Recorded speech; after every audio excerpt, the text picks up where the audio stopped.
so much. Welcome back from the lunch break. I hope you enjoyed it. Oh, nobody enjoyed it. Have you enjoyed it? Good, very good. I'm happy to hear that. Yes, as I will be buying a little bit of time, I'm gonna be honest. My apologies for that. We just wanted to remind everyone that we have here still our exhibitions going. We have as well the workshops and the trainings. And of course, we do hope to see you all tomorrow as well during the conference.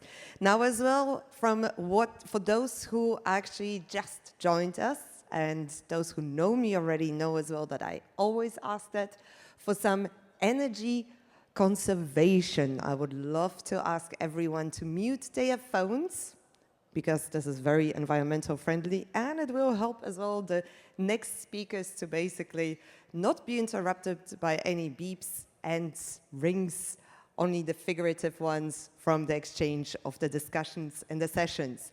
And for the rest, you are more than welcome to take pictures, post them, and share the good words about this summit so we can actually really duplicate the action as well and go forward with the good initiatives.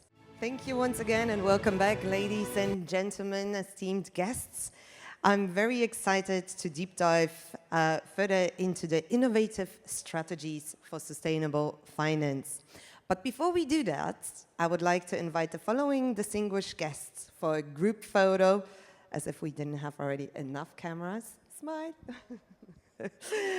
Good, to the stage, and to activate everyone's energy after the lunch, I would like to ask you all to give a huge round of applause for the upcoming guests. Dr. Alinette Adig, Head of ASEAN Regional Hub Global Reporting Initiative, please come to the stage. Professor Wing Mo Leung, Adjunct Professor at the Chinese University of Hong Kong, please come to the stage. Mr. Alex Cheng, Chairman of the Board of Governors, World Green Organization. I can't hear the claps.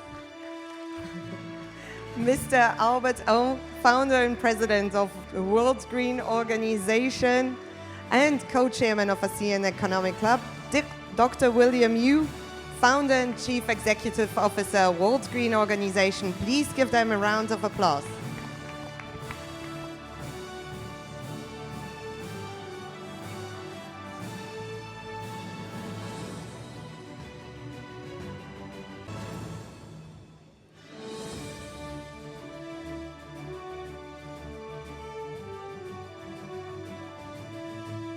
Okay, one more. Yati Sam.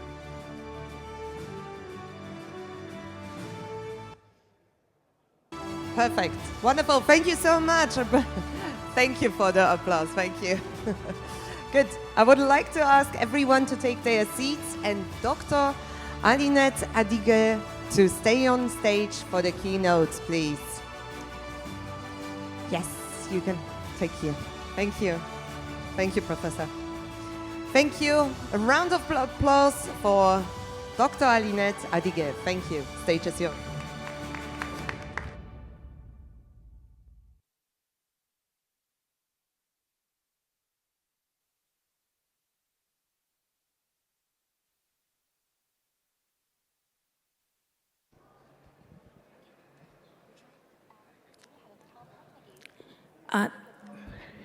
Sorry. No, it's for later. This is just shorts. Okay, sorry. We're just catching up. Good afternoon to everyone. First of all, I hope you can hear me well, and I'd like to apologize for my voice. I recently had a medical procedure, so I am sorry for all of you because you will not be able to hear my natural, beautiful voice. But hopefully when it has improved, Dr. William will invite me again next year, and maybe I can sing for you guys. Anyway, I wasn't invited to sing. But I think this is just, an introduction speech. I will have a bit longer presentation later. So anyway, First of all, I would like to thank the organizers, the World Green Organization, under the leadership of Dr. William Yu, for this invitation, and of course, all the other executives or the leaders of World Green Organization for this opportunity. I've met Dr. William Yu because, you know, in the sustainability space, actually, we still need to recruit more people in this space, because I find that whenever I attend events, I meet, you know, the same people, especially if the event is in ASEAN. But of course, here in this audience, because Hong Kong is not my region, I only knew very few of you, but maybe in the future, all of you will be my friends. But that's not what I was asked to talk about.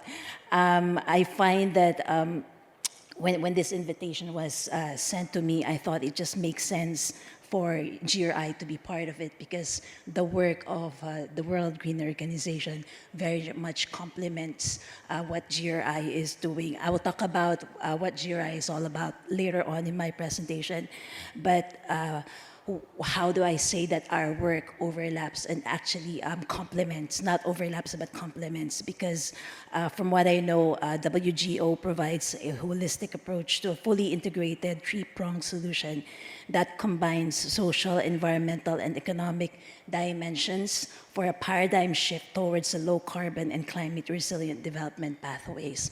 So the Global Reporting Initiative, which is the gold standard in sustainability reporting, whereby companies can report on their impact to the economy, environment, and society, taking into consideration the governance structure, is very much aligned with WGO. So where does it align? The focus on the interconnectedness of the economic, environment, and social impacts.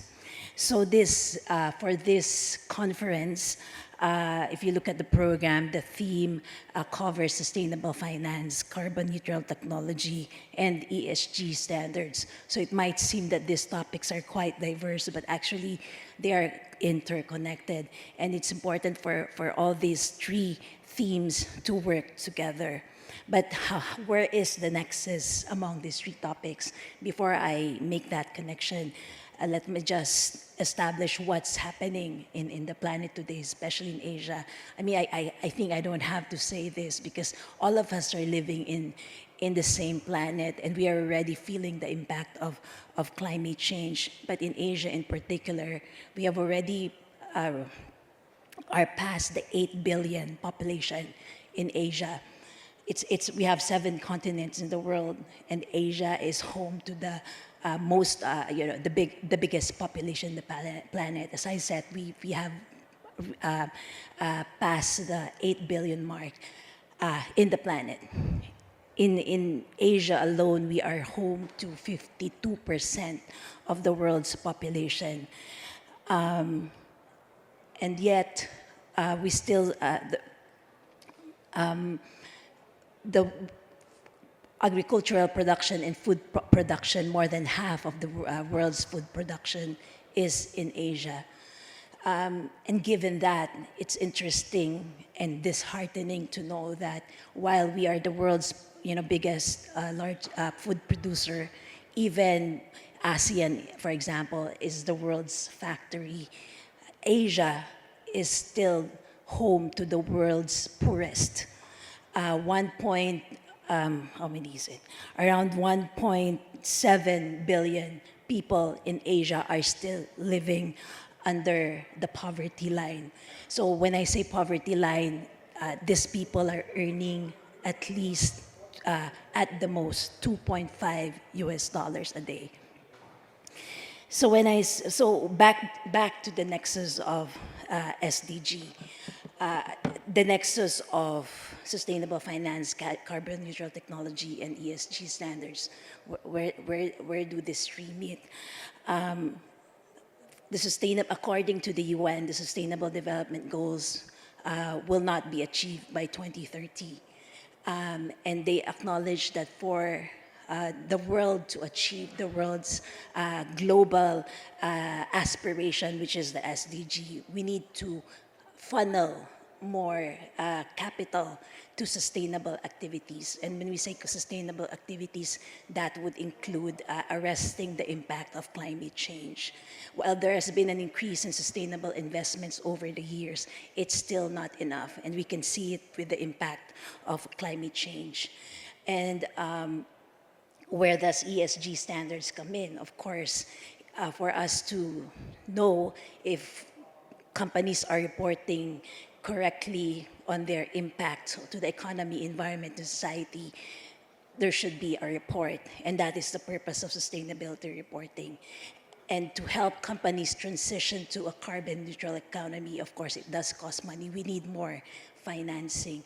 And for financial institutions to know if the money is being channeled to sustainable activities, then also we need reports.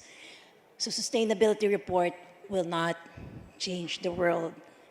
It is the actions of corporates towards mitigating the impact of climate change. But while we have seen the increase of sustainability reports in the last 20 years, we continuously seen the increase in GHG emission and in fact also social inequity. So it is not enough that companies write a report. We need to have a coherent and collective action among different stakeholders in the society, because everything, we learned in our physics class when we were in secondary school that everything is interconnected. And while sustainability reporting, I don't know if you've been following the sustainability reporting space, but we have heard there's so much discussion about reporting and reporting standards in the last 4 years. And I see this as a maturity of, maturity of the space, meaning more people are getting involved. But I feel like there's so much focus on the discussion of standards. Even if I come from a standard setting body, I think there's so much fuss about the ESG standards and less discussion on concrete actions. While we always hear that what gets measured gets managed, but let's also I don't know if you've heard this, I think it was Albert Einstein who said this: not everything that can be counted counts, and not everything that counts can be counted. So I'll stop here for now. I think I still have some time later. So thank you very much and enjoy the rest of the day. Thank you, Dr. Adige. That was very inspiring, and indeed, let's get it measured further.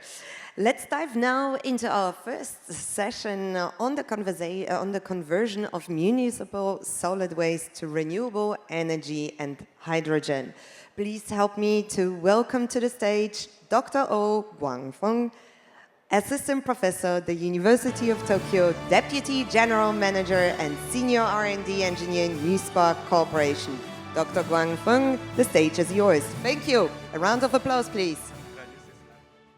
So, good afternoon. Nice to meet you. Today, on behalf of the New Spark Corporation, I would like to be here to present our project about producing low-cost green hydrogen from urban solid waste. And my name is O Guangfeng. The principal investigator of our project is Mr. Zhang from our company. So for the project objective, actually what we are trying to do here is trying to convert the urban solid waste into valuable energy and resources. Let's just quickly go through some project background. In Hong Kong, around 8% of our carbon emissions are coming from the urban solid waste. And in 2022, 4 million tons of urban solid waste were disposed of. Plastics and textile made up around 21% and 3.5% respectively. Hong Kong also exports around 1.5 million tons of recyclable solid waste annually. So also for the hydrogen market, actually currently fossil fuel is playing a dominant role because it accounts for 71% of the market. However, for the industrial byproduct, and it only occupies around 18%, and the green hydrogen, it only accounts for less than 1%. The Chief Executive and the Hong Kong Environmental Protection Department, they also announced and issued certain strategies and plans for this hydrogen development. So we are trying to achieve this goal. We are trying to achieve the carbon neutral by 2050. Let's also look at some statistics. Actually, we can find out from here there are several ways of producing hydrogen. We have the very conventional way. We are trying to produce hydrogen using natural gas, using coal byproduct. Actually, these three methods cannot be termed as a green hydrogen because during its production, it comes along with a large carbon emission. So actually, it's called gray hydrogen. And for this electricity, actually, it's called electrolysis. The working principle is that it's trying to split the water into hydrogen and oxygen respectively. However, this kind of a green hydrogen production method is relatively costly, as you can find from this table. And for the prediction of the future market over the next decade, hydrogen demand is expected to grow at a rate of around 6% annually. And in 2022 alone, the global hydrogen production reached around 95 million tons. But the green hydrogen production method, it only accounts for less than 1%. So this portion is going to get increased in the coming future. And as a wrap-up for these sections for the background, actually we can find out 2 points here. Firstly is that the hydrogen market is getting increased in the coming future. And the second point is that even though there are lots of ways to produce hydrogen, but currently for the green hydrogen, the conventional production method is still costly. So we are trying to solve these two problems by a new spark technology. Let's just dive into the roadmap of our treatment method to produce a low-cost green hydrogen. We start with the urban solid waste, and we are trying to treat this waste and convert it into usable energy and resources. By doing so, our final goal is to achieve a greener Hong Kong. And then this is a production diagram. We mainly have three processes. We have the water treatment, the gasification, and the pyrolysis and reforming process, which we can get the product like the purified water, biofuel, nanocarbon black, and the green hydrogen. The green hydrogen can be transported to the hydrogen refueling station for further usage and other purposes. Let's also look at some existing techniques. So how conventional hydrogen production method is dealing with this urban solid waste. This is a very typical hydrogen production method, which we combine the urban solid waste and the air into the gasification and reforming furnace. And this steam will undergo a water to gas shift reaction. After that, it's followed by gas separation, and we can finally get the hydrogen. The problem of this method is that, as you can find from here, air is fed into the furnace. So inevitably, we will generate a certain amount of carbon dioxide. And for a conventional approach, for example, this aerobic pyrolysis process, it is aerobic means that it's an oxygen-rich environment because of the input of the oxygen. So for producing 1 kilogram of hydrogen, simultaneously, we need to produce around 35 kilograms of the carbon dioxide. Actually, this carbon emission is quite high. So our new spark anaerobic technology is trying to avoid this issue. We only produce around 1 to 2 kilograms of carbon dioxide, which is a great count.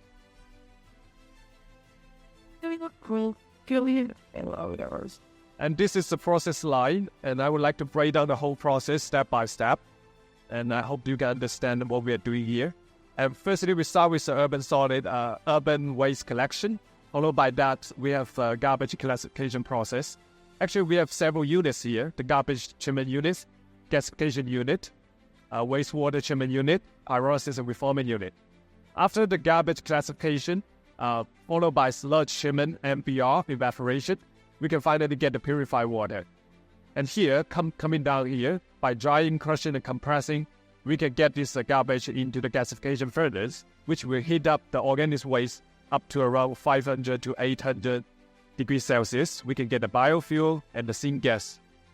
And this syngas will be fed into the pyrolysis and reforming unit, which undergoes two processes. One is reforming, the second one is PSA. It's trying to purify the hydrogen that we are generating.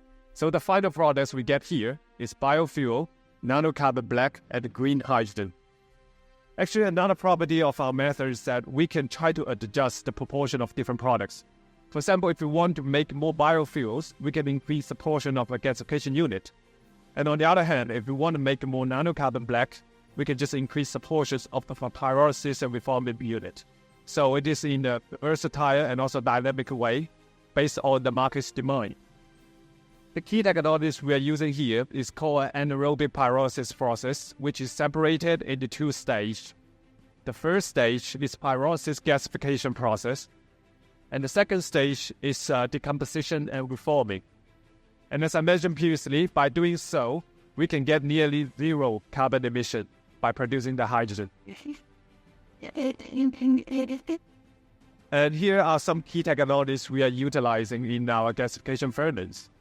This is a schematic diagram of the design. Actually, we are using the technique called plasma torch. This plasma torch can ionize the gas, so it can provide us around several thousand degrees Celsius of the high temperature. Because of that, we can achieve relatively high thermal efficiency, around 75 to 90%. As you may know that for conventional heating method, conventional combustion, we can only have a thermal efficiency around 50 to 70%. So it's relatively higher than that. And our new spark technique innovatively uses anaerobic pyrolysis gasification, which decomposes organic waste at the molecular level using plasma torch. We produce hydrogen and some carbon-based high-value added materials like nanocarbon black, as I mentioned previously. And at the same time, we are cutting a lot amount of carbon dioxide. So this is one major advantage of our method. Finally, as a small wrap-up, our production technique is low cost, high yield, and carbon-free. And the product we can get from here is quite clear. We have hydrogen, nanocarbon black, and renewable energy. Let's just do a very basic or easy calculation. For Hong Kong, daily produces plastic waste around 2,337 tons. So if we convert this part of plastic using our technology, we can cut down the carbon dioxide by around 2.6 million tons per year. And for textile, it's around 0.6 million tons per year. So the total annual carbon reduction is around 3.2 million tons per year. And if we treat 1 ton of the urban solid waste, it produces around 0.1 ton of hydrogen, 0.8 tons of the nanocarbon black, which is priced at around 20,000 yuan per ton. So as you may know, that this carbon black actually is a quite high value added product. We can use it to manufacture of the electrodes for batteries. And we can also, by annual treatment around 50,000 tons of urban solid waste, the output value is around 1 billion yuan per year, with an estimated gross profit around 0.9 billion yuan per year. So it's quite profitable. This is the development plan of our project. We initiated our project in around 2023. Followed by that, we did some lab research, including the lab testing and the survey of equipment. We plan to upscale our lab research in 2025, and then we are going to start our first pilot testing in 2026. As a wrap-up for our new spark technology, actually firstly it's quite versatile because it can deal with a wide range of sources. It can deal with different kinds of plastics, PET, PP, PVC, etc. And then it's also low-cost production method. So the principle here we are trying to do here is trying to provide the general public with affordable hydrogen. We are trying to provide affordable hydrogen for society and for Hong Kong as well. And also our method has a high yield.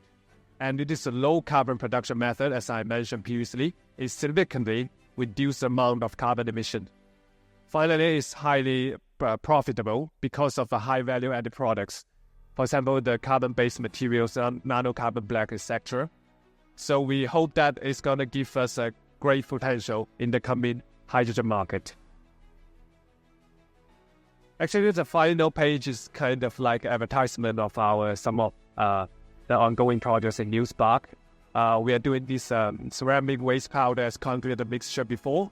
We are the first domestic company to industrialize this product.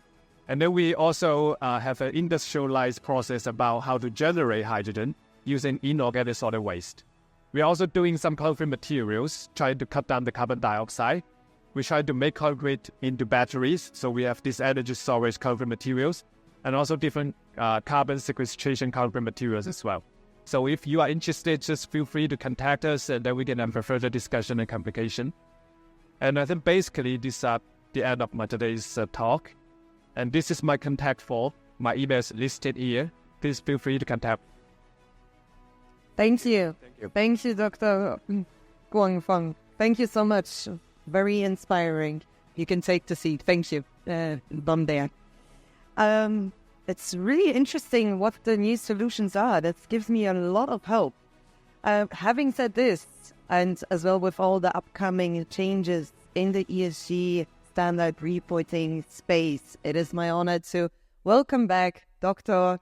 Aninette Adige to the stage on the topic of the new standards of GRI and international trends. Please help me to welcome Dr. Adige. Thank you. Hi, it's me again. Again, good afternoon. So as promised, I'll be talking in my earlier speech. I talked about reporting and the Global Reporting Initiative where I work. But before I proceed with my presentation, I just want to see a show of hands. Who among you have heard of Global Reporting Initiative? Okay, a third, not so bad. Because we we used to have an office here in Hong Kong. So if we come back here again, I think we need to do a better job. Okay. Anyway, so I see as I told you, I have few friends in Hong Kong, so I see my friends there. So that's why I heard few people clapping at me. Thank you very much.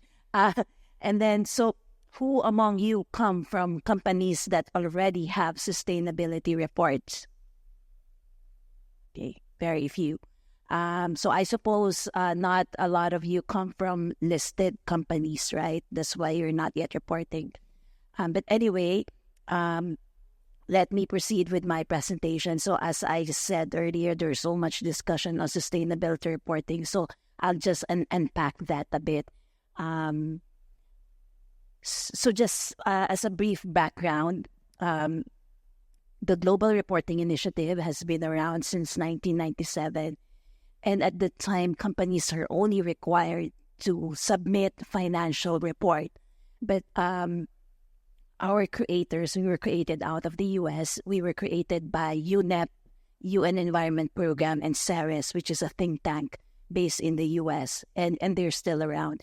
During that time, in the 80s, in 70s, 80s, and the 90s, I see some of you, they were already working at the time.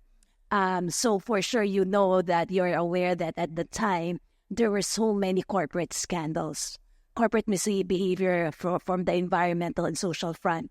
And I think the catalyst for our creation was the Exxon Valdez oil spill off the coast of Alaska. So I remember watching that in the news when I was 2 years old. Of course, I'm not 2 years old. Anyway, so our creators said that, financial reports do not give investors a clear picture, or not just investors, but the public, of the impact, of the real impact of corporates, because the financial report only show the financial health of companies.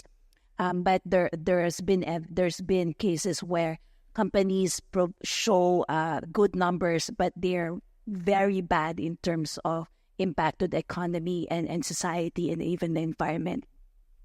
So that's how we were created. So our creators said that, companies, it's high time that we get companies to report on their non-financial impact, their impact to the economy, environment, and society. So we came up with the GRI standards, which provide metrics and indicators by which companies can report on their impact. We also have standards on the governance, because for GRI, we believe that for a company to be able to be effective in implementing environmental, social, and economic programs, they should have the right governance structure. So this is how the GRI sector standards, this is how the GRI standards look like. So you can see here, it's modular in form. There are 3 modules: the universal standards, sector standards, and topic standards. So the universal standards, basically, it's an introduction, how to use the GRI standards. The second module is the sector standards. So we have already come up with 3 sector standards so far: oil and gas, coal, agriculture, aquaculture, and fisheries. So why did we start with these 3? Because, based on studies, these are the sectors that have the biggest GHG contribution. And we are also developing the next sector to be issued are mining, financial services, and textiles and apparel.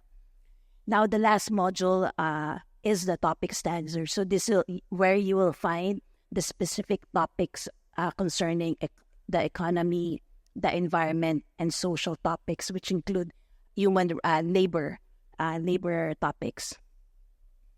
Okay. So I mentioned about the sector program. So we've started with the biggest sectors with the biggest GHG emission. So we intend to come up with around 40. So this is our first group. And then I think we're targeting over the next 2 or 3 years to produce sector standards in all these areas. Okay. So since we've been around for 25 years, more than 25 years, we are the world's most widely used reporting standards. And we are being used by majority of the world's largest companies. So 78% of the largest 250 companies in the world use GRI. So far, 11,000 plus reports have been produced. And just 2 years ago, as I mentioned, we've been hearing increased interest in sustainability reporting. So we also see it in the number of downloads of GRI standards. You might wonder, Ali, you say that you're the most widely used standards. How come there's only 11,000 companies using GRI standards when there are more, companies in the world? It's because, for one, GRI is a nonprofit organization. Using the GRI standards is voluntary. Second, while sustainability reporting right now in most part of the world, while reporting it's usually required by the securities regulator or the exchanges. So they require reporting mainly by listed companies, right? So that's why a lot of companies are still not reporting. But with the move towards mandatory reporting to cover also non-listed companies, we will see an increase in reporting. But will they be using GRI standards? We don't know. Because as I said, GRI standards is voluntary. But the mandatory reporting in Asia, we hear our regulators talking about using ISSB for financial reporting.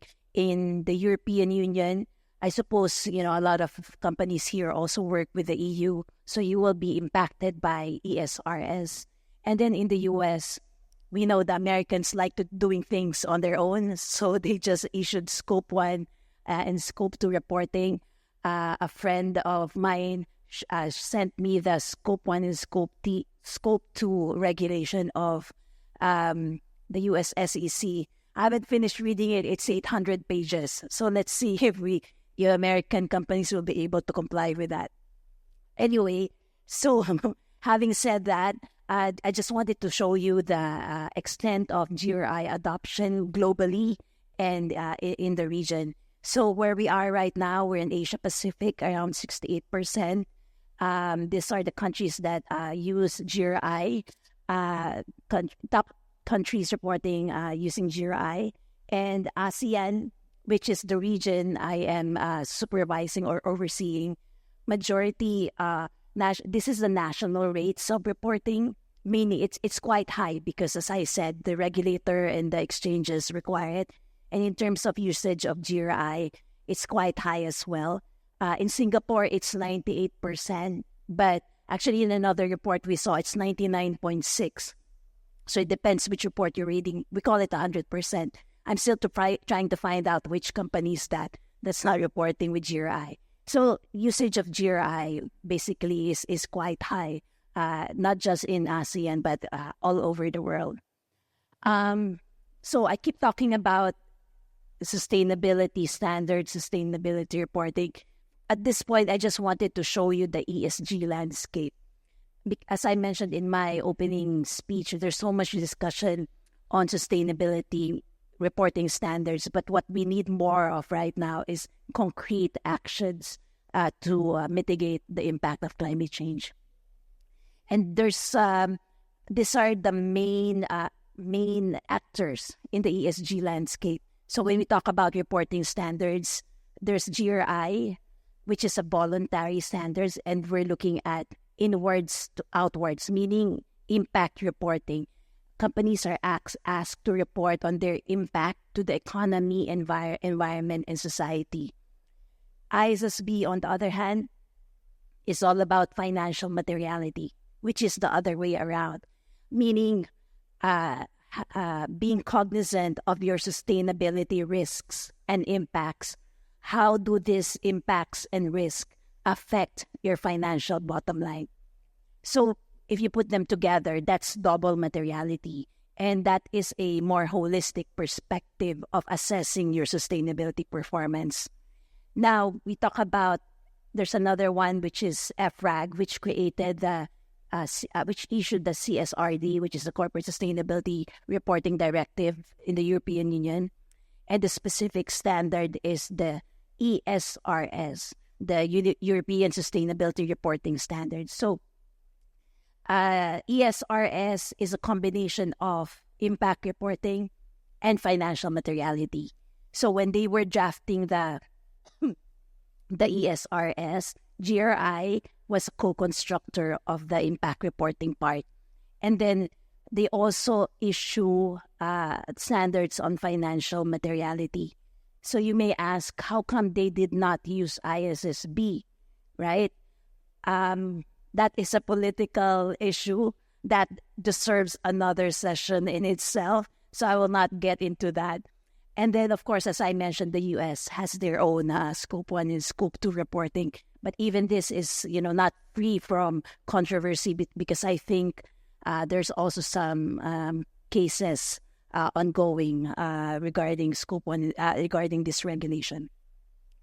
And then you have the framework developer. So what's the difference between reporting and framework, standards and frameworks? So basically, a standard indicates the detailed requirements of what should be reported on each topic, whereas framework, so the framework providers, you would have, for example, TNFD, TCFD, SDG, and all these other alphabets here. So what is a framework? Framework is a set of principles and guidance for how information is structured. I think a simple way of explaining let's think about tax laws, right? Every country has a tax requirement. So the parliament or the legislature would issue the tax law. So you can compare the tax law as the framework. Now, all of us individually would have to file our income tax. And the income tax form indicates the information that we have to submit to the tax authority. So a tax form would be similar to a standard because it indicates what are the important information you need to report on. And so you were having, an alphabet party here, and making this party even messier are the rankers and raters. Okay. So what are rankers and raters? I think companies are, very concerned about this because this is like your report card that you submit to your investors. How are you performing in the E and the S and the G? So you have a lot of players here. This is, I hear a lot of companies saying that they're so confused with the proliferation of standards.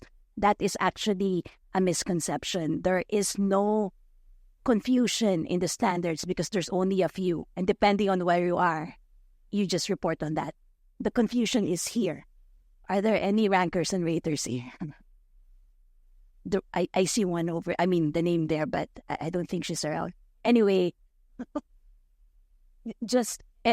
These are just things that I hear from companies. So from companies, I hear that the confusion comes from the rankers and raters, because they would tell me, Ali, I produced the same report, I submit it to 5 agencies, I get 5 different ratings, right?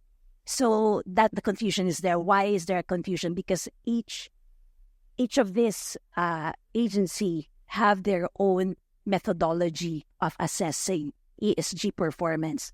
An example, MSCI. I may be wrong, but I read from a Bloomberg report that they use financial materiality perspective, whereas S&P, is there S&P here? Yeah, S&P, the sustainability ratings, they use impact materiality. An example is when McDonald's was upgraded last 2 years ago.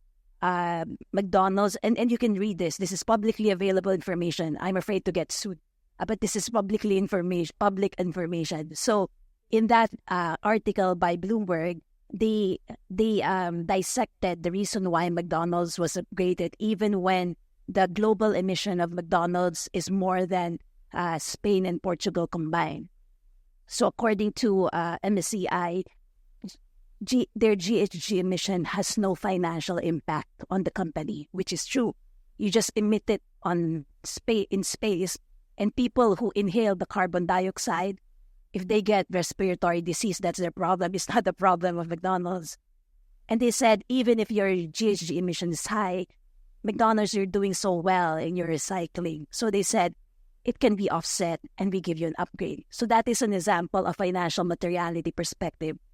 Now, a classic example of the impact reporting is S&P Global. So you've heard the case of Tesla being kicked out of the S&P sustainability index, right? And Elon Musk was very upset about that.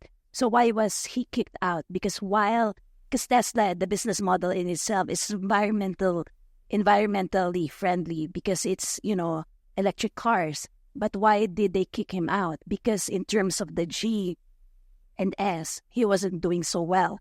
Investors were not confident with the governance policies of Elon Musk because they said the governance policy of Tesla is what he puts on Twitter or X now. And then in terms of the social aspect, the company is said to be notorious also on labor and human rights violation. And so I think just to clarify the distinction, this is just another way of looking at it. So you have international and domestic policy goals like the Paris Agreement and the biodiversity framework. And then under that, you would see the frameworks for corporate and financial institution action. So that would be, and this is not exhaustive. These are just examples. The TCFD, Science-Based Target, TNFD, this one I can't read. But anyway, and then going down to the granular level would be the reporting standards. And then another layer of that is the market regulation. So we're talking about, I mentioned about mandatory reporting. So each country would, while GRI is there as a guidance, international standards and IFRS are there, it is really up to the regulators to set what specific information companies should report on, because normally the regulations are aligned with the national goals and priorities of each country. And then it's the report preparers and users that consume these frameworks and standards. So again, this is just a repetition of what I mentioned earlier. So you have the financial materiality, which is ISSB and SEC. So you may ask, so why do the regulators are just looking at financial materiality when in fact GRI is concerned about their impact to the economy, environment, to society? Well, because this is the function of the regulators. The function of financial regulators and capital market regulators is to ensure that investors are protected, that capital is flowing efficiently and smoothly within the capital market system. So that's why they're looking at financial materiality. whereas GRI is inwards looking out. So an example, what is your company's impact to water usage? Or when you're in a mining company, what is your impact on biodiversity? The regulators don't care about how much water you use because that's not their function. That is the function of the Ministry of Environment. Or how you treat your employees if you're giving them the right salary. That is the function of the Ministry of Labor. So I think that's where the confusion occurs for some reporters. Yeah, and I think this is my last slide. I don't know, maybe with this voice, I probably exceeded my 15 minutes. Imagine if I had a normal voice, I probably would have talked, the whole day. Anyway, going back to my presentation. So with ISSB, as I said, there's a move towards, particularly among Asian regulators, to adopt ISSB because the importance of financial materiality reporting for corporates. So, and the purpose why ISSB was created also is they said they also want to streamline and standardize voluntary frameworks and standards. And I think they have been quite successful in that because these organizations are now under the Value Reporting Foundation, which is under the jurisdiction of IFRS. And then even TCFD has been dissolved because that's their mandate anyway, just to create the framework. And they're now under ISSB. Okay, so my last slide, I promise. So what does the future of sustainability reporting look like? So as I said earlier, it will be mandatory reporting. And I think this is, a good direction because for the longest time, everyone was reporting voluntarily, which is good, meaning companies are being responsible even without being prompted or required. But the problem with the flip side is it also encourages greenwashing because no one is really checking on the veracity of their report. And now regulators are now moving towards mandatory reporting so that there is a set standards and guidelines and rules by which companies should report, and there will be control mechanisms as well because I know that regulators are also looking towards assurance of the reports. Again, that's another story. And then, as I said, while regulators are looking at single materiality, it doesn't mean that companies should just drop double materiality. As I said, your regulators are looking at financial materiality, but your other stakeholders are concerned about your impact as well. Your employees, your supply chain, your investors, because a lot of investors realize that if you don't address your sustainability issues, eventually it will have an impact on your financial bottom line.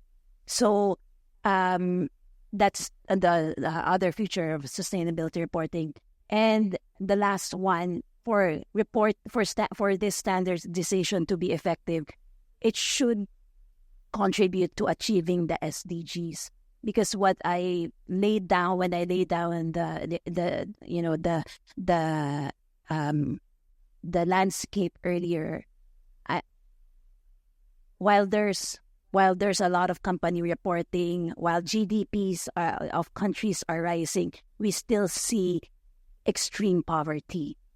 So it is each one of us our responsibility as we move towards progress, economic progress. We should not forget that there are other stakeholders that will be extremely affected by impact of climate change. Extreme poverty is very much existent in Asia, and with the impact of climate change, they will be the biggest losers. Okay, I see you looking at me, and I am done. Thank you very much for your attention. Thank you, Dr. Adige. Actually, I was looking, that's true, but I was looking because I think that this is a topic we could talk days about it. Did you know that there are actually more than 600 ESG standards and frameworks as of January 2024?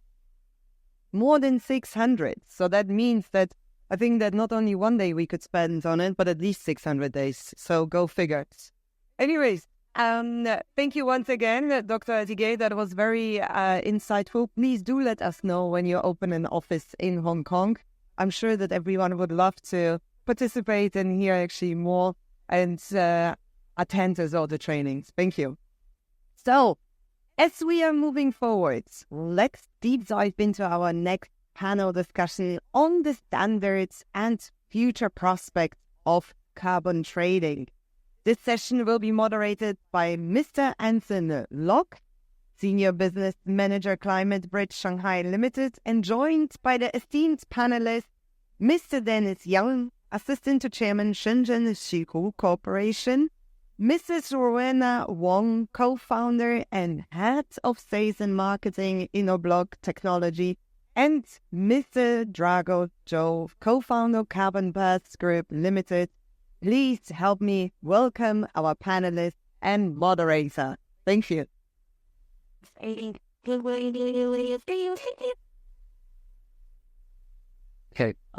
Thank you, Pat. Really excited to be here today with this amazing audience, and very happy and honored to be speaking with distinguished speakers. So our topic today will be standard and future prospect of carbon trading.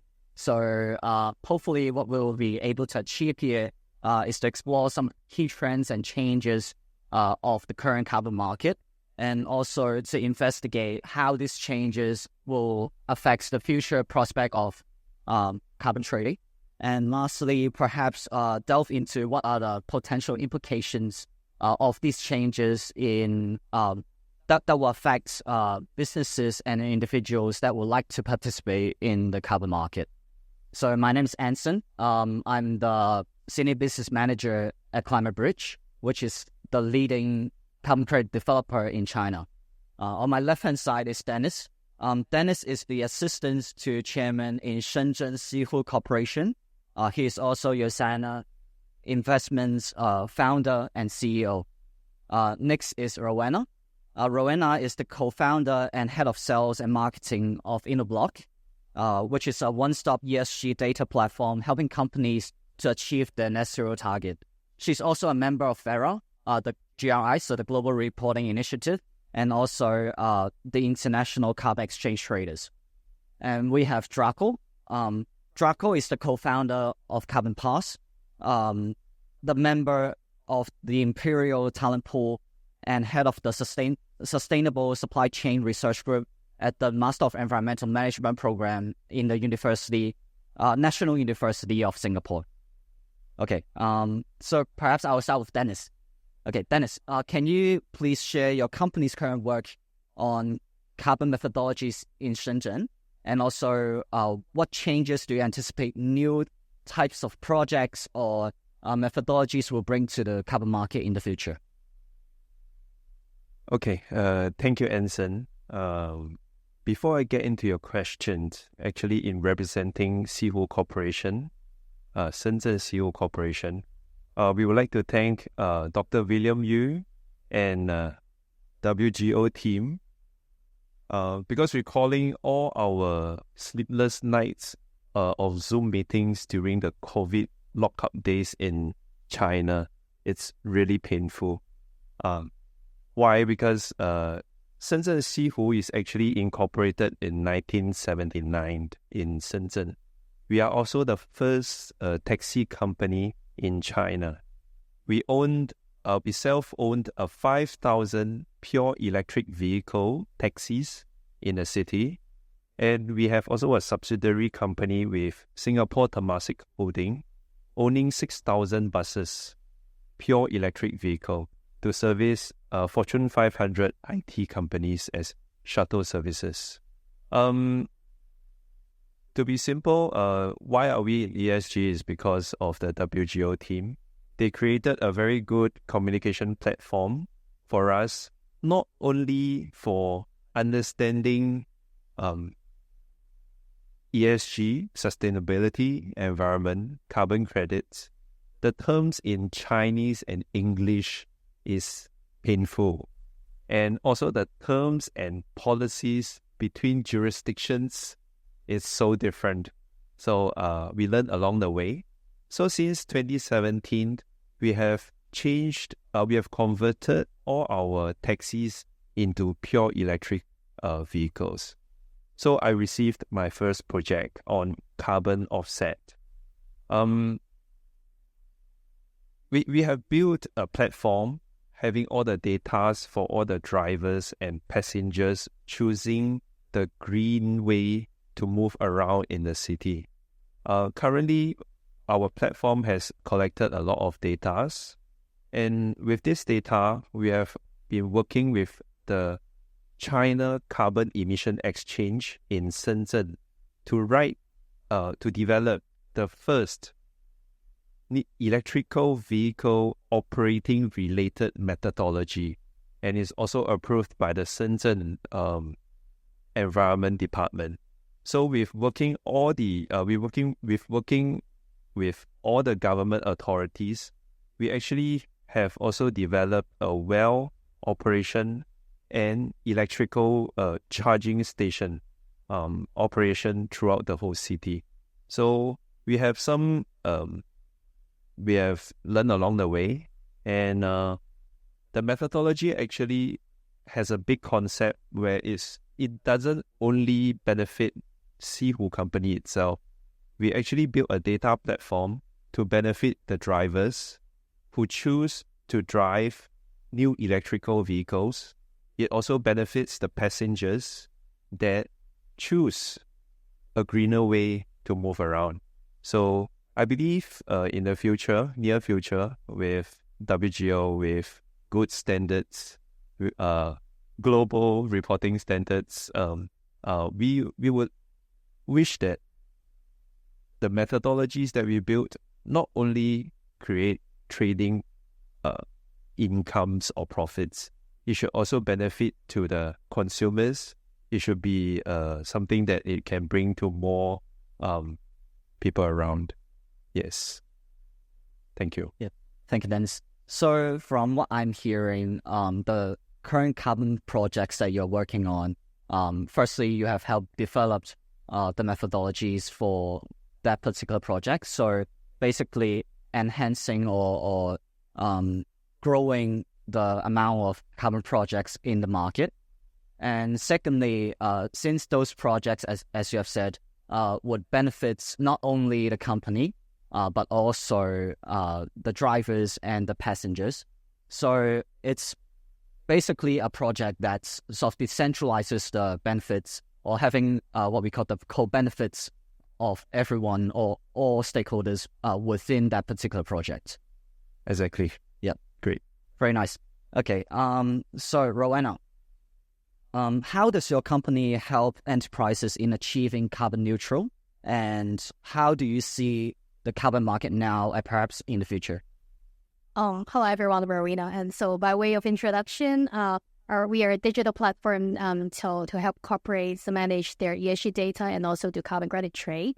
And so we have two types of clients. So first of all, it's a listed company who already pledged for net zero, and they know what they're doing. They have a long-term, mid-term, short-term goal and targets to set. And finally, they come to us and we help them to do carbon offset. And the second type of clients, which is our majority of clients, are the suppliers or the manufacturers in Southeast Asia. So they need to comply with the procurement requirement from their clients in Europe, in Northern America. So that's why they come to us, because they don't know how to do it. So we help them to calculate the carbon accounting. And then we also do ESG reporting. We are also a licensed GRI platform right now. And we call it the last mile. We help them to do carbon offset by buying carbon credits to get the certificates, and eventually to get the carbon neutral certificates like the ISO 14068. So this is the whole journey that we help the client to do the net zero.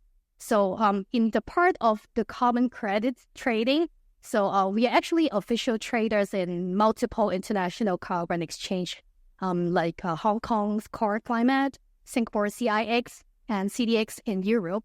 So we are able to access different types of carbon projects. So that's why we can advise and give suggestions to our clients that which carbon projects, what kind and what type of projects that are suitable for your business nature, or how to help you to reach your business goal.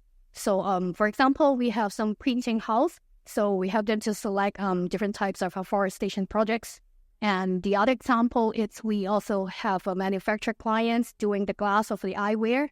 And because they already set the target of increasing energy efficiency, So that's why we help them to get the assets for some coke stove projects. So different types of clients, they are looking for different projects, but they don't know how and where to get that. So we help them to source for these projects.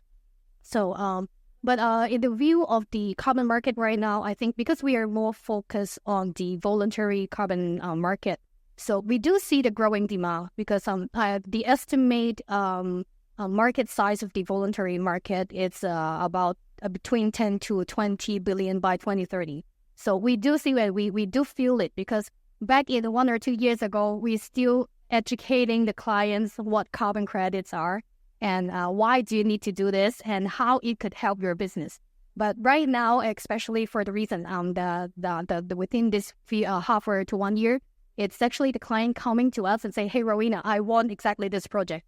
Or I want the high quality project, and they can name it like with the VCS Red Plus, or they're looking for gold standard AR afforestation and reforestations. So we do see the market, it's growing here. But we do also see because they're looking for more high quality projects, and we do see the Vera and Gold Standard are improving their methodologies. So I think the cost is higher right now for doing these projects. It may vary, but so is the price. So there's a challenge for us as well because for the small business, they might not be easy to get into this market because the cost for them is higher now. So that's how we feel about the market.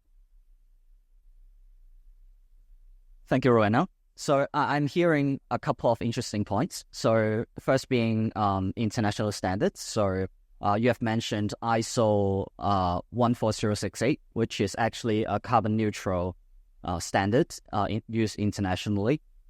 So that's one of the key things that is currently pushing the market, I would assume. Yep. Okay. And secondly, you have mentioned that there's a growing demand.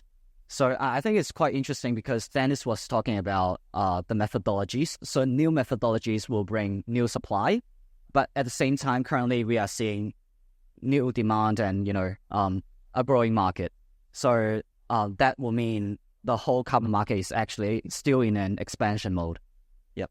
And thirdly, you talked about the maturity of the market. So basically in one or 2 years before, clients were asking questions. They are still in that so-called the education phase, I would say. So they're still trying to understand the market.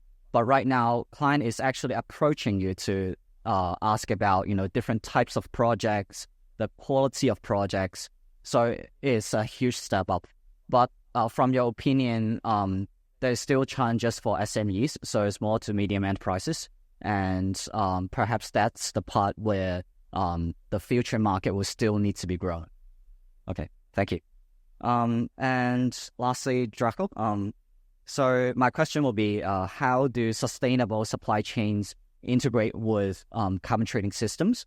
And since you are more familiar with supply chains, and what are the benefits and challenges of aligning these two factors or these two aspects? Thanks, Hanson, for your question. Thanks, WGO, for having us here.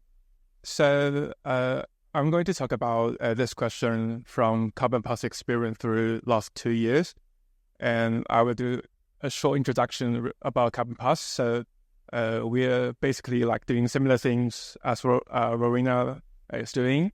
We're providing carbon neutrality services to cross-border companies, brands, sellers in China and Southeast Asia. Most of our clients are on Amazon. So there's an interesting program at Amazon we just discussed before. It's called Amazon Climate Pledge Friendly. And there are 52 ways to obtain a green label on Amazon, so obtain a green badge. So we are basically providing services for our clients to obtain green badges using different methods. And until this April, the easiest way and the quickest way and the cheapest way obtaining these badges is buying carbon credits to offset the emission through the life cycle of their whole products. And the rhythm of doing is, if you consider other 46 methods in the whole certification of CPF badges, they are more related with sustainable supply chain. And if you consider change the whole supply chain, the cost will be much, much higher. For example, if you consider change the raw material in the product design stage, you try to use more recycled material or more sustainable material, or you apply the theory of sustainable design at the very first stage of the design, it will cost much, much higher. And also there are many other ways, for example, like eliminating hazardous chemical ingredients in the supply chain. So most of the clients, they are choosing buying carbon credits to offset their emission throughout the life cycle to obtain CPF badges. But things became different after this April. I think Amazon has already realized something like buying carbon credits to offset emission isn't enough to build the platform become more sustainable. We have to decarbonize first and then offset our emission. So after this April, they changed their mechanism and algorithm. They encourage more clients to use methods related to sustainable supply chain. And they also allow clients to use carbon offsetting methods, but they require them to show your decarbonization strategy or plan in detail. And they will verify, for example, if you claim you will reduce 2% of emission throughout the life cycle of your product, you have to achieve this by the next time of this year. If you don't achieve this, they will cancel your badge. So I think the Amazon, by doing this, is also encouraging sellers and brand owners to achieve sustainable supply chain. And I think that's the reason why they are changing their mechanism and algorithms. So talking about the benefits of this, I think the biggest benefits is change the Amazon platform become more sustainable and change the whole supply chain more sustainable, because they feeling the pressure and demand from the consumers of buying sustainable products. So they transfer this pressure and demand through the supply chain to brands and to the manufacturers and to the whole chain. I think that's a benefit to change the supply chain to become more sustainable. And I think that works efficiently right now. Another challenging thing, I have a very opponent, not a very opponent, a little bit opponent idea. Just Romina just said, we see a growing demand in the carbon offsetting market. As far as the carbon pass experience, after this April, most of the clients are choosing more sustainable supply chain methods to obtain the CPF badges instead of buying carbon credits.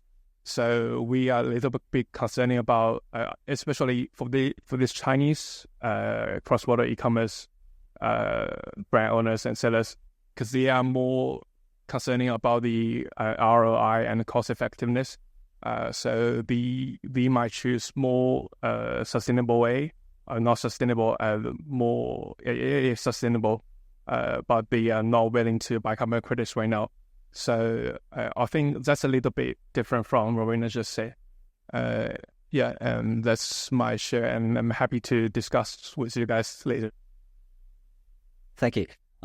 Yep. So from what I'm hearing from you, so basically, you're saying that Amazon right now has their own sustainable badge, and also within the badge there are many different ways. I think you mentioned more than 50 ways for companies to actually decarbonize, and carbon credit is only one way. So one of the 50 ways to actually do the decarbonization. And from Amazon's perspective, or from your client's perspective, this is perhaps the final, as Rowena has said, the last mile to get to decarbonization or getting to net zero. So that's very interesting. So basically, this is saying that perhaps for the carbon market right now, the focus it's both on both sides, so on the decarbonization side and also using carbon credits to do the offsets rather than only focusing on carbon credits. Okay. So perhaps I'll go through a general question. So just to finalize the panel. So perhaps starting with Dennis, then Rowena, then Draco. Okay. So the question is, throughout this panel, we have discussed factors like methodologies, standards, supply chains, and perhaps other technologies that have enabled developments in the carbon market. But for the audience here, can each of you help point out some of the key areas where you would anticipate to see more changes in the future? And perhaps how businesses and individuals can prepare for these changes. Dennis? Oh, Rowena? That's okay. Okay, sure. Ladies first. No problem. So I think before that, I would like to share, point out a few of the challenges we are facing in the carbon market or carbon trading right now. I think the first one is the double counting. Because how can you manage or to avoid the carbon offset in multiple ways, right? So that's the first thing. And then the second one will be the transparency. So because right now for carbon trading or carbon market, it's mostly doing on over the counter. So we are really hard, unless you're broker like us or the project developers like you, or else I think in generally the market, we're talking about the general market, they are really hard to touch base with this carbon market thing. And also the pricing is not transparent enough, right? So I think that's a second challenge if we want to have a more transparent global market. And then the third one will be the project validity. So I think you guys are doing really great in doing high quality projects, but still right now there are many different kind of projects outside, and we don't know how to verify it, and it relied on third party, and actually the cost is quite high. So I think in terms of this, and actually technology we see in the future will help on this, like the blockchain. Actually, what we are doing in our platform is the blockchain based on how to track and record your transactions immutably.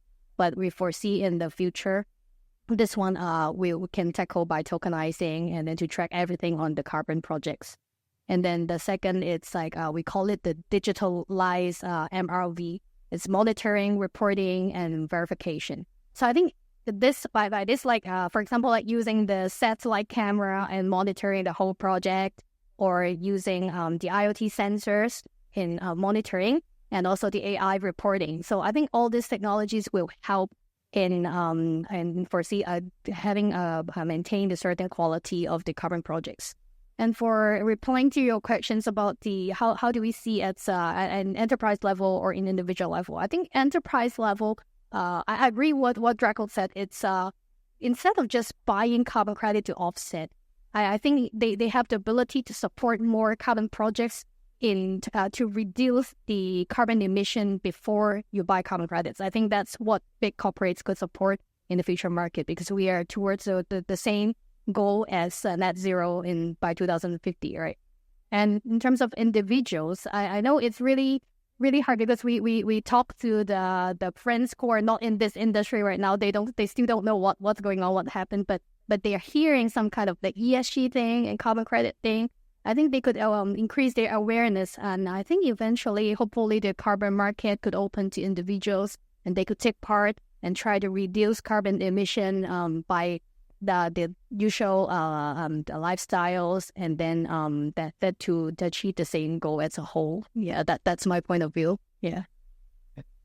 So, I totally agree with Rowena just said. I also want to talk about blockchain in the application of carbon trading.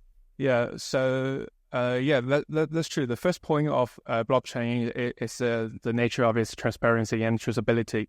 So it can make the carbon credits more verifiable and more reliable.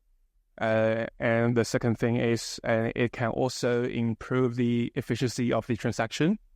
For example, like some automatic contracts, like once some predefined conditions are met, the smart contracts can automatically signed and transacted.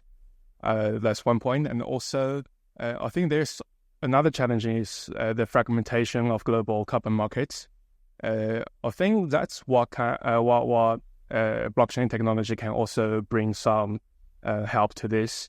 I think it can build up a global scale carbon markets, just like Bitcoin. Globally, people are using it. Yeah, so yeah, I'm totally agree with Rowena just said. Except from enterprise side and individual side, I want to say something from policymaker side, because ESG, new technology, blockchain, people need continuing education. Like NGOs and governments, they need to continually educate people what is ESG, how to protect our Earth. Just as Rowena said, like people, they don't from our industry, they just know the name or the concept, but they don't know the detail or how to do it. I think that's what NGO and government should do to continually educate and help us to build up a more sustainable future. And also as policymakers, I think they need to start to know, like, for example, how a carbon market with the application of blockchain technology can integrate with global carbon markets. I think that's what we can do. Yeah, that's my thoughts. So I've been hearing a lot about transparency, new technologies such as blockchain tokenization. Dennis, so please talk a bit about your views, and also perhaps since you have talked about inclusiveness in projects, so your EV projects having passengers and also the driver participating in the carbon market. Can you go a bit into details about that? Actually, I totally agree with Rowena and Draco. That's why I choose to be the last one to speak. Because they have covered the enterprise level, the policymakers level, and the individuals level. Especially blockchain, is a very important technology. That is what we have been using in our projects too. So all our passengers and drivers, all the data go up to blockchain. So there will be no double counting, and there will be transparency. That's like high quality projects in credit. High quality. Okay. Maybe we can touch a little bit on governance. Yeah, it's governance. Actually, ESG is the last part is governance. Policymakers or in the governance level, we hope to see that they give us some support, not on the enterprise level, but on the environment level. What are we doing is to save the planet, to hope that we can bring a greener world, greener earth. At what the policymakers level can assist us is to give us a clear direction on how we can do or help the environment much better. So that we can use a more reasonable business model to touch down to the enterprise level, to the business level, and the individuals level. So to make everyone do a little bit more just to save the earth. Okay. Thank you. I think the three main points here, transparency, technology, and governance. I think it's a good way to end the panel. So thank you. Thank you. Wonderful. Thank you so much. A round of applause. Thank you. You can go this way then after the pictures. Yeah. Thank you so much. It was very interesting to hear actually the insights of this discussion. Thank you. And I do appreciate what Rowena said as well in terms of let's focus on the reduction, carbon reduction rather than the offsetting. So let's keep that in mind as well. Good. Now, I'm very excited to announce the next speaker on the topic of navigating climate change risks and opportunities by an exceptional ESG professional, Mrs. Michelle Leung, Head of Greater China ESG and Climate from MSCI. Please give her a round of applause. Thank you. Hi, everyone. As introduced, my name is Michelle. I lead MSCI ESG and Climate business in Greater China. Thank you, WGO. Thank you, Dr. William, for the kind invitations. It's my great pleasure to be here to share about our MSCI ESG and climate research. As a quick intro, MSCI provides ESG and climate research and solutions to the corporates and also investor. We have a very strong team of ESG and climate experts. And in particular, for the climate, we have a climate risk center that is based in Zurich and is comprised of over 40 people of climate specialists working on modeling, methodology developments, companies' data analysis, and client support. Some of these researchers sit in the industry working groups such as GFANS, NGFS, and SPTI Finance Net Zero. Today, I will delve into the pressing issue of the climate change, a phenomenon that represents both risks and opportunities for the corporate and investor. Climate change is the single greatest challenge humankind has faced, and its consequences are already all too apparent. When we look at the potential impact of the climate change, there are always two dimensions we need to pay attention to. One is the physical impact of the climate change, and the other one is the net zero transition. The rise in the climate disaster over the 2 decades had led to the death of over 1.2 million people and affecting more than 4 billion people in total. In 2023, the global average temperature reached a record high of 1.4 degrees above the pre-industrial level. Continued atmospheric warming may elevate risk of the physical hazards associated with the climate change. On the other hand, the only way to address the climate impact is to significantly reduce the greenhouse gas emissions in the global economy. Nearly 200 countries have pledged to triple the reliance on the renewable energy and double the energy efficiency by 2030 in a push to drive down the world's dependence on oil, gas, and coal. At MSCI, we believe that addressing the impact of the climate change will require the largest reconstructions of the global economy. For instance, transformative innovations and the new products must be developed to provide alternative energy sources. So let's have a closer look on what we are in terms of the physical risk exposure and the net zero transitioning. Climate physical risk could cause Asia-Pacific economies with greater losses than those of the global peers, given the vulnerability of many of the APAC economy hubs to the coastal flooding and extreme heat. Using MSCI Climate Value at Risk model that covers 10 physical climate hazards, we try to analyze the potential enterprise value loss of the APAC companies compared to the developed markets. So this chart on the screen will show you that in the worst-case scenario covered in our analysis, where temperature could rise to 5 degrees above the pre-industrial level, we estimated that the potential discounted loss due to the physical risk hazard could amount to almost a tenth of the enterprise value of the constituents in our benchmark. And the average physical risk was about 35% higher for a global investment opportunities represented by MSCI World IMI.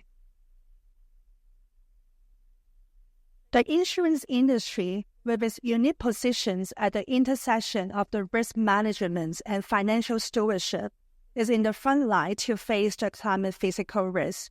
So here is one example in the U.S. market. In 2023, major insurers retreated from Florida and California homeowners insurance markets. As a result, individual households may find themselves having to weather the unexpected costs to protect their homes. So as we can see from the chart, the rise in the average cost of the U.S. homeowner insurance between 2001 and 2020 was notable, up to 145%, as well in the excess of the 61% increase in the median household income over the same period. As climate change bites harder, more expensive policies and fewer options might worsen the financial burden on the household already typing to navigate in an inflationary economy. Homeowners are already looking to limit their exposure to some of these costs, and more than 80% of the U.S. home buyers are now factoring in physical climate risk when shopping for a home. Climate change can also affect workers' productivity. So the extraordinary heat waves of the recent summer have sparked complaints and flags of the industrial action from the workers at firms. Here is a measure that combines both heat and humidity, can severely impact the human health and functioning. The danger of the higher temperature and humidity has long been understood for the outdoor industry, such as agriculture and construction, that require physical activity and cannot be temperature controlled. But as heat and humidity rise, the impacts and the risks are spreading indoors. So we assess different economic activities on their physical exertion requirements and the corresponding prevalence of the air conditioning, looking at the potential impact of the revenue from the lower worker productivity. The results explain why logistic firms in particular have become vulnerable. And following this logic, manufacturing and mining companies could be leaks. This analysis opened a new frontier in our understanding of the risks in managing the workforce of the future. Traditionally, measures such as revenue per employee, workforce size, geographical locations, or a history of unrest have been used to understand the challenges in maximizing productivity. But as we look into a hotter future, new measures of risk and new ways of managing it will be critical. Let's look at the transition progress of the corporates to mitigate the climate change risk. 1.5 is an important threshold that the scientists tell us that can stave off the worst impact of the global warmings, and it is also the target of the Paris Agreement to limit the global temperature rise. And based on the Net Zero Tracker published by MSCI, which is a regular progress report to monitor how global listed company efforts to address the climate risk and transition to the net zero, and as of January 2024, listed companies are on track to burn through their share of the global carbon budget for limiting the average temperature increase to 1.5 degrees by July 2026. And only 11% of the listed company, their carbon reduction commitment align with the goal of holding the rise in the average global temperature to 1.5 degrees above the pre-industrial level. And the decarbonization trajectory of the world-listed companies place them on a path to warm the planet by 3 degrees above the pre-industrial level this century. So lastly, I wish to highlight that while APAC is a key contributor to the global GDP growth in 2023, this growth was costly in terms of the greenhouse gas emissions. We estimate that 13 APAC economies covered in our research produce more than 40% of the record high 58 gigaton CO2 of the global greenhouse gas emission in 2023.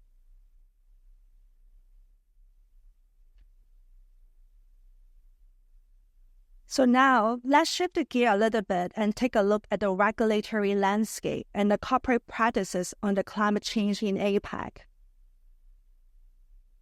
In general, there are 3 approaches for institutional investors to consider climate investing.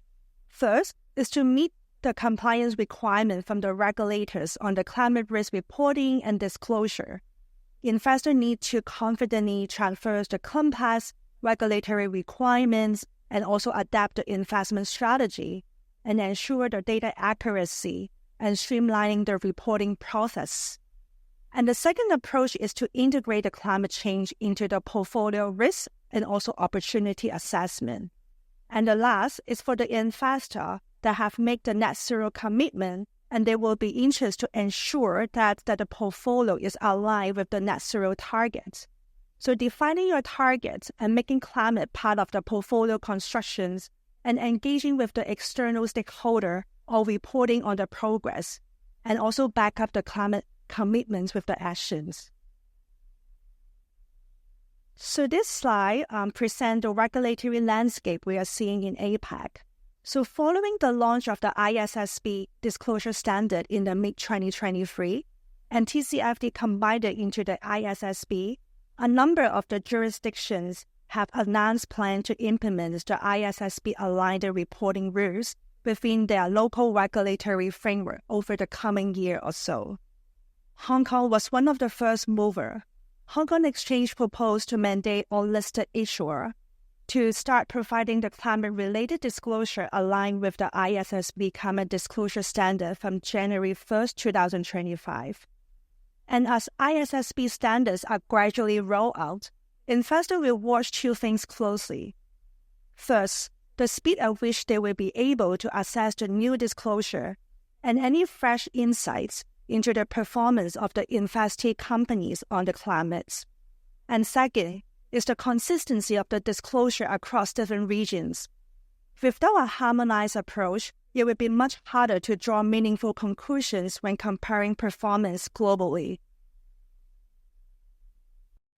Governments in the region have accelerated their regulatory efforts in defining the decarbonization pathway. Most APEC markets have pledged a nationally determined contributions under the Paris Agreement and have prepared to roll out the climate-related regulations to achieve the net zero emission by around mid-century. For example, in the last COP28 in Dubai, 198 signatories, including 13 APEC markets in our analysis, agreed to triple the renewable energy and double the energy efficiency by 2030. Achieving this commitment will require substantial investment over the next decade. And the APEC capital market is expanding rapidly into the area of the sustainable investment. The AUM of the ESG-themed equity funds domiciled in APEC increased significantly, although the total scale is still lagging behind the Europe. Growth in ESG, climate, and sustainable investment through the APEC is driving a heightened regulatory focus across the region for both company and fund reporting. Here is a key list of the APEC ESG fund disclosure regulations. So we are seeing that the banks and the fund managers in Singapore and Hong Kong have been already required to disclose the portfolio level or lending book climate risk. And institutional investors need to be worried about the regional differences in the regulatory framework. And countries are also developing their ESG fund disclosure regulations and also sustainable finance taxonomy with common principle, but potentially differing practical approaches. So navigating a fragmented regulatory landscape could be challenging from a compliance perspective. It also could become a costly risk or provide an opportunity for growth and differentiations among the investment products. Institutional investors that operate in APEC region should not only prepare for ongoing changes and regular update to the sustainable finance regulation, but also possibly a fragmented regulatory landscape as each local regulator pursue its own sustainable finance practices and priorities. And this is the area that MSCI data and also expertise of the ESG regulatory landscape may be helpful. So how do the companies prepare for the climate disclosure? So the positive signal we gather is that more companies make Scope 1, 2, 3 emission disclosure in the APEC region, as we can observe in this chart here. And there are differences across the market, which may be due to the varying regulatory requirement across the jurisdiction.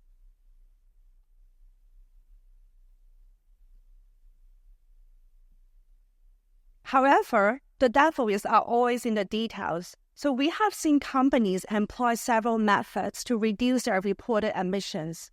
And our research on the 4 publicly traded utilities had omitted some of the direct emissions from their reporting by attributing them to a combination of the JVs, subsidiaries, and investment, and or switching to a market-based emission accounting, found they were excluding a wide range of what their overall emissions footprint could be. So this complicates the emission calculations and the apples-to-apple comparison of the different companies or of the year over the year, the trends. So investors need to be carefully review and also manage the emission data from the corporate side to fulfill their portfolio finance emission disclosure requirements. Investment trends from purely divestment move toward into the corporate ambitions or the net zero transitions. So we have assessed the climate target setting practice of the APAC corporates. So this may help understand the company's intent both to reduce its impact on the climate change and also to minimize the risk to its business associated with the transition to a low-carbon economy. Mandatory ISSB-aligned disclosure program could make the disclosure of the company progress toward target a regular feature of the financial reporting.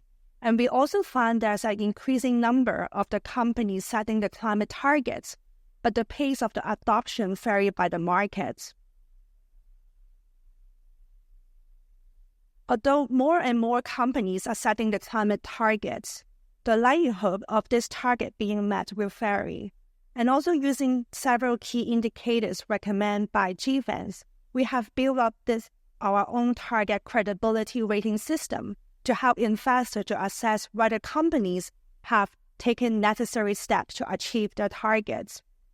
So similar to our observations on the emission reporting, we found that on average, small and mid-cap companies were less likely to have favorable target credibility assessment compared to the large-cap peers. Only in Japan, Taiwan, Australia, and India were more than 5% of the large-cap firms assessed as having fully credible targets across Scope 1, 2, 3 emission boundaries.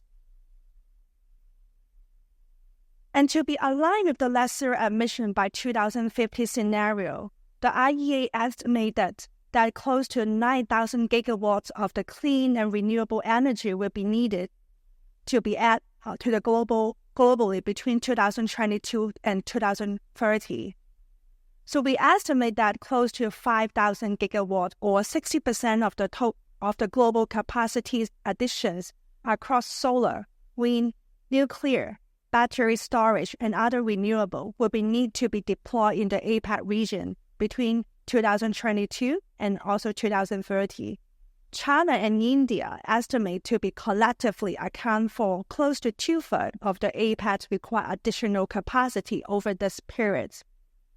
So in this chart, we can see that the listed APAC utilities have increased their renewable and nuclear energy capacity between 2015 and 2022. But at the same time, we have also seen there's an increase in the fossil fuel capacity, such as the coal and natural gas-fired power units. So the continued role of the fossil fuel-based electricity suggests that the energy security and the affordability have remained the priorities for the APAC market and may continue to influence the speed at which the APAC utilities can transition away from the fossil fuel. Beyond expanding the clean energy capacity, retiring coal power plants before the end of their decided lifespan is increasingly seen as an important step for the APAC utilities to align with the net zero strategies.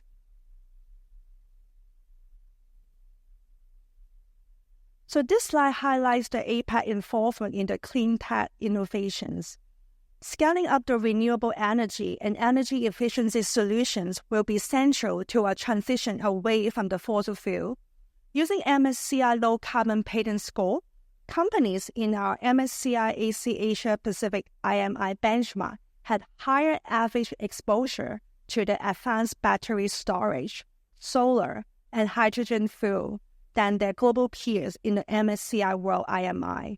That indicated a higher potential to benefit from upside when the technologies and markets mature. And solar, wind, nuclear, hydrogen fuels, and battery storage are the key technologies facilitating the realization of the global renewable energy expansion and the energy efficiency targets. At the issuer level, we assess the compound annual growth rate of the low carbon patents quality score as a proxy for the speed, and the estimated clean technology revenues as a proxy for the scale for the clean tech developments and deployments. So here we have highlighted some of the key players in the global green supply chains here. And these are some of the examples to how to use the different data to help investors to identify the leaders in the net zero transition journey. So in the interest of the time, this is my last slide. I want to briefly highlight this great tool for climate insight and also the peer comparisons. So this tool would allow the investor and also corporate to deepen their understanding of the climate risk through the visual storytelling and also transparency too. They can assess the net zero commitment and also to track the company progress and also compare the climate performance across the user-specified peers. And this will also help to answer the questions such as, are this company emission on track for a 2-degree world? And are the company's target SBTi approved? And also what is the physical risk on the asset level? So this is all my sharing today, and thank you so much for your time. Thank you so much, Mrs. Leung, for an insightful session. And it was indeed very insightful as well to see the upcoming changes in the renewable space as well as in the nuclear space. And I know that there are actually quite some increased nuclear plantations, even in India. I think there are 22 operating reactors already. So the number is really increasing. It's unbelievable. Good. One more round of applause, because I don't think that everyone has given a proper applause to Mrs. Leung. Thank you so much. It was very powerful. Thank you. Our next session will be on HPE asset upcycling services, creating smarter IT asset lifecycle solutions. As you can see, we are discovering more and more technology solutions for the way forward. Please help me to welcome Mr. Ryan Wong, Financial Accounts Manager, Hong Kong and Taiwan, HP Financial Services, Hong Kong Limited. Mr. Wong, the stage is yours. Thank you. One more round of applause, please. Thank you. Hello, everyone. My name is Ryan Wong. I'm the Financial Account Manager from HPE Financial Service Limited. So I'm actually covering Hong Kong and Taiwan, and my subject today is creating smarter IT asset lifecycle management. Now, the word smart for IT upcycling, I would define it as 3 words: sustainable disposal for your IT assets, security, and cost optimizations. So in this section, I will elaborate more how these 3 key measurements are very important to enterprise when they come across to do tech refreshments and also refreshing their important IT assets and, most importantly, their data in the assets. Let me just jump to the next. So you can see from everywhere, social media flooding around the ESG headlines. Yesterday, I read an article from Bloomberg. In IT field, we talk about carbon emissions. We cannot omit the data center carbon emissions. So from 2015 to this year, the number of data center actually increased from 3,600 to more than 7,000 globally. So the consumption of energy of data center is around 2% according to the world. So although technology companies account that less than 2% of global energy is using for data center, but from recent research from Goldman Sachs in April, we can estimate that the energy consumption for data center will rise up to 4% of the whole world. So this is a critical element that we have to address. So so this is just want to bring up this point. So just coming back to a personal level, so can everyone just make a guess? So say, because you might have some disposal for your own personal computers, laptops, notebooks. So that will create e-waste for the world. So these are the geos that contribute the most of the e-waste in 2022. Can you imagine how many kilotons of e-waste that they have created? And I will point it out in the next slide. Yeah, that is nearly 39,000 kilotons of e-waste created in 2020. So this is critical. IT practitioners or IT users or IT-related companies are actually one of the contributors on the e-waste. Yeah. So in the section, I will briefly describe actually our state of mind of IT industry related to ESG, and also highlight our net zero goals to achieve carbon neutral. After that, I'll brief our HPE asset upcycling solution. I will provide an overview. Most importantly, I would like to introduce our solution, our report called Circular Economy Report. And I'll also provide a case references that we help our client, which is Yahoo Japan in APJ. Lastly, I'll closing with how we can create a smarter IT upcycling with sustainability as a catalyst. So from this slide is demonstrating research from 451, which is part of S&P on the right-hand side. We actually interviewed most of the IT practitioners, and over 80% of the IT practitioners thinks that ESG is an important element when they are considering IT solutions. On the left-hand side, based on the reporting from reporting, we can see that more and more requests for proposal on the top left-hand will require ESG as an element for IT request for proposal. And on the bottom left corner, I would like to highlight that most of the companies will review IT vendors whether they have ESG process or procedure or policy or governance implemented in their enterprise. Yeah. So, of course, HPE have our own target. So we have a target for 2030 for Scope 1 and Scope 2 carbon emission. We have a 70% discount target. For Scope 3, 42%. And overall, we would like to achieve a net zero in 2040. So how could we achieve this? We have 4 aspects to do it. 1, operation. 2, product and solutions. For operation, we will strive to use 100% renewable energy by 2030.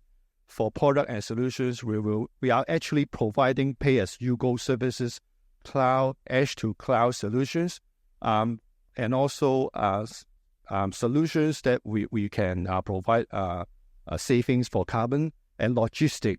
Most importantly, we will provide alternative. For example, instead of airplane logistic, we will choose ground logistic or the other way to do it. So this is how we will work and strive to achieve this target. Yeah. So our solution actually, the overview, this slide is describing our solutions. So you might come across in Hong Kong or in Taiwan or in APJ, there are lots of recycling companies that help clients or enterprise to dispose their IT assets. But our end goal is different. Our uniqueness is we always focus on upcycling instead of recycling. So we have 2 technology renewal center locating in USA and Scotland, actually covering 37 geos for their disposing assets, IT assets. In the middle, I would like to highlight that HPE Enterprise has the expertise to value not just HP Enterprise products. We can value any brands, any types, any kind of specification. So if client has a disposal project for other brands, we can help them to process it as well. But last but not least, which is very important, is data security. Now, we don't just talk about data security because it is important. It is because different enterprise, SMB, FSI, government, they have different data requirement when they treat their assets. For example, they might want the supplier to degauss the hard disk in a certain way. We can fulfill their requirements specifically to their need. Yeah. So this is kind of the main course of my presentation. This is a demonstration of our circular economy report. I can say that this is the uniqueness comparing ourselves to other assets recovery provider in Hong Kong or even in Taiwan. We provide this report. There are 3 key elements in this report. We measure the Scope 3 emissions of the assets that the client is decommissioning, and we demonstrate that in the report, and also demonstrate the numbers of the assets that we collected in the report. Our methodology of calculating these carbon emissions is by the greenhouse gas protocol. We suggest our client to take this data as a reference for their Scope 3 savings and put it in their ESG report, but it depends on each enterprise regulations and their ESG officers' point of view. Last but not least, this report helps our clients to boost them to achieve their ESG goals. So this is the key capabilities of this circular economy report. Yeah. So I would like to provide a case reference. Yahoo Japan, we start partnership with them since 2021. Basically, they have a net zero target, which is not net zero, actually negative by 2030. So they approach us for the asset upcycling service, and 3 key elements: sustainability, security, and also cost optimization. So sustainability, we help them to achieve this KPI by providing the circular economy report. Security requirement, they require HPE to provide GPS tracked trucks and logistics services so that they can keep track on their devices when we move out their device from their data center to our store warehouse. And they also required insurance coverage, tailor-made security requirements. We can fulfill. We actually fulfilled all of that. And most importantly, we provide costs. We provide budget for their unwanted assets. So up until now, from 2021 to now, we processed around 30,000 IT assets, units of IT assets, and we infused around $3 million to Yahoo Japan. Yeah, you can even search on Google. Yeah, so they, it's a great partnership in the ABJ. So this is my last slide. Just an overall numbers. We processed 3.6 million of assets by our HPE Renewal Technology Renewal Center in 2022, and we infused a total of 1.1 billion in the past 3 years for customer unwanted assets. So think about not just recycling, think about ESG, and think about that you can strive to get more cash for tech refresh and technology for your IT assets. Our solutions is not just helping clients to dispose assets. We help our client to dispose the assets in a smarter way. That's all my presentation. Thank you. Thank you. Round of applause, please. Thank you so much. Good. Right now, let's discover the innovative strategies for sustainable investments with our next speaker, Mr. Terry Young, Chief Investment Officer, BOC Group Life Assurance Company Limited. Mr. Young, welcome to the stage. It's your turn to speak. Hello, everyone. I promise I will keep this presentation very short and innovative. and I will bring in some practice and innovative idea how insurance company implement ESG. Because we have already listened to a lot of professional ideas, the standard reporting, from the previous speakers. So I try to make it, more practical and some new innovative idea that we never see from the insurance principle, how we can incorporate ESG in our daily operation. Okay, first of all, for the insurance company, we know there are many types, providing life insurance, medical insurance, accident, property insurance, travel insurance, catastrophe insurance, different types. So insurance industry actually provide range of protection for many, many different type of risks. Not only mortality, for example, right? Cancer, range from the cancer, critical illness, mortality, annuity, life annuity, different type of risks. So we try to be open-minded to see how ESG, expand the scope to all type of insurance. Okay, first of all, I think we already have a lot of speakers covering these topics. So I will recap. Maybe there are regulator perspective, how the insurance company responds to the reporting requirement, and we also need to ensure we don't offer, greenwashing products. We also engage with the consultant MSCI to provide, some consulting work, to incorporate ESG in our daily practice. At the same time, there are more and more demand for the ESG products, ESG fund, impact investment, and also we, as an insurance company, from all angles, we try to, consider ESG when we develop investment strategy, or even when we move to a new office, we try to find some, more efficient energy use office. And so we will consider ESG piece by piece. I would say this approach is piece by piece from different angle, regulator, industry, practice, customers, and our operation. Okay, first of all, I quickly go through this regulatory and the industry standards.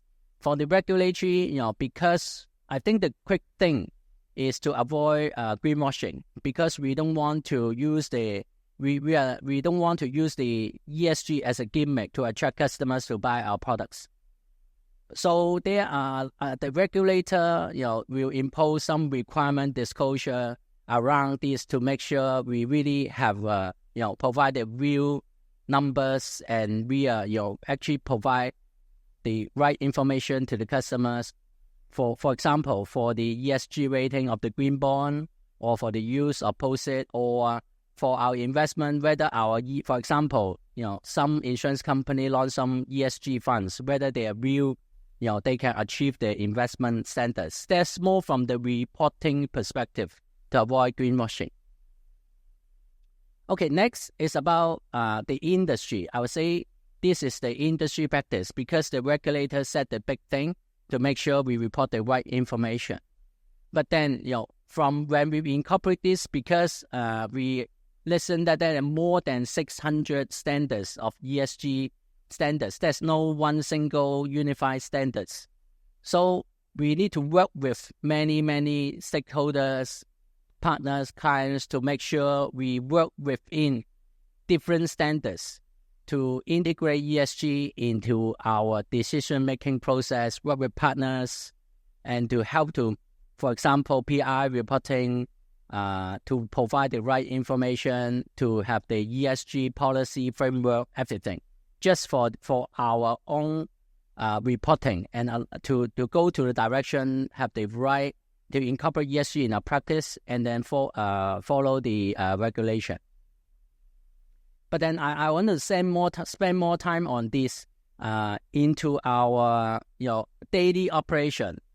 Not previously, people think about, we think how to incorporate ESG into different insurance operation. For example, underwriting.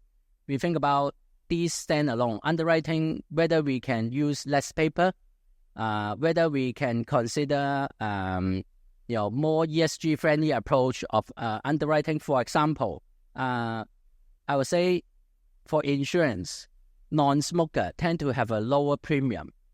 Maybe later on, for the general insurance providing catastrophe cover, they may consider ESG. For those company with better ESG rating, they can charge them a lower premium, because at the end they will help the overall the climate risk is lower, then the catastrophe rates or the typhoon rate of current incident will be lower. So that may be that's a single element approach that we can consider as a whole. But then I would say for the underwriting, I think not that I am aware that general insurance company will use this ESG factor as one of their pricing factors to differentiate the premium. So the policy pricing refer to this. For example, insurance company will charge high premium for the smoker, but then general insurance insurer will not charge high premium for those, for example, brown industry, or charge a low premium for the green industry. Yeah, but for the product development, maybe later on, they will have, they think about how they integrate this ESG element to push for some more ESG-friendly behavior. For example, from the on the right side, asset management and asset sourcing actually is more developed, because there are green bonds, there are green loans, there are impact investment. So we already have something readily available so that we can invest, to support this ESG initiative, for the financing part and also the impact investment. Actually, for example, we see some opportunity funding some green energy, hydrogen. That's quite common. But then that's a standalone approach. Just that in each individual piece that we can see, okay, we prefer some green element in our green bond portfolio, or we want some impact investment. But then what I try to think is to incorporate the whole things together. We not only provide the money or provide the financial incentive to support the ESG, but also the whole insurance product offering, underwriting, pricing to encourage more ESG friendly, for example, to favor those companies. For example, right, some companies offer green bond, the market are charging lower interest rate for them to raise money. By the same token, if some general insurance company can offer some more favorable pricing, general insurance company, to those ESG friendly company, because they're helping the environment, because the general insurance company, go back a little bit. The property insurer or some of the general insurance company actually cover the catastrophe risk.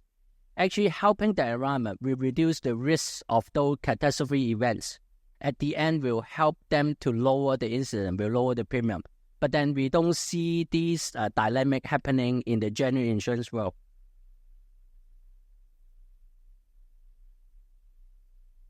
Okay, and then we think about, so we brought about this idea to incorporate ESG in our liability, from the liability side.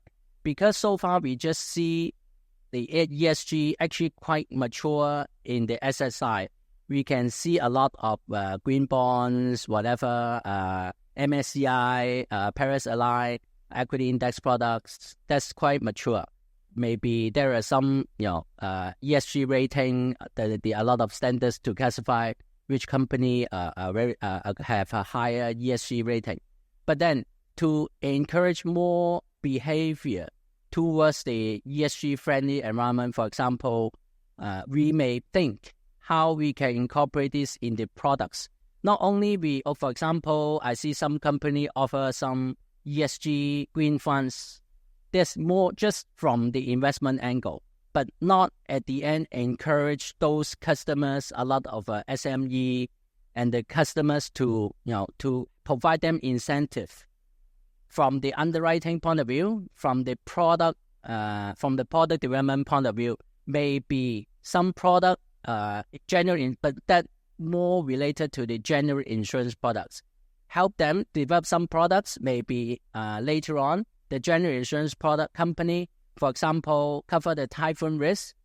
For those very good rating insurance company, if they can help the environment, they should contribute, they should be charged a lower premium, because at the end, right, if you encourage more and more companies, saving the environment, maybe less carbon and maybe less typhoon or less catastrophe risk. But at the end, for example, right, today is I think these 2 days are the hottest days in this year. So helping the environment at the end will help the whole general insurance industry incident rate. So from this angle, I think maybe the industry take time to think and develop. That's more, okay, so I'll focus more on the liability side, or the product offering, underwriting, pricing, differential. Okay, then talk about more from the more developed side. We see a lot of asset sourcing. We do see, for example, right, for the asset management, asset sourcing, currently there are two approaches. One is the avoidance approach, maybe we reduce the brown industry. So that's very developed approach.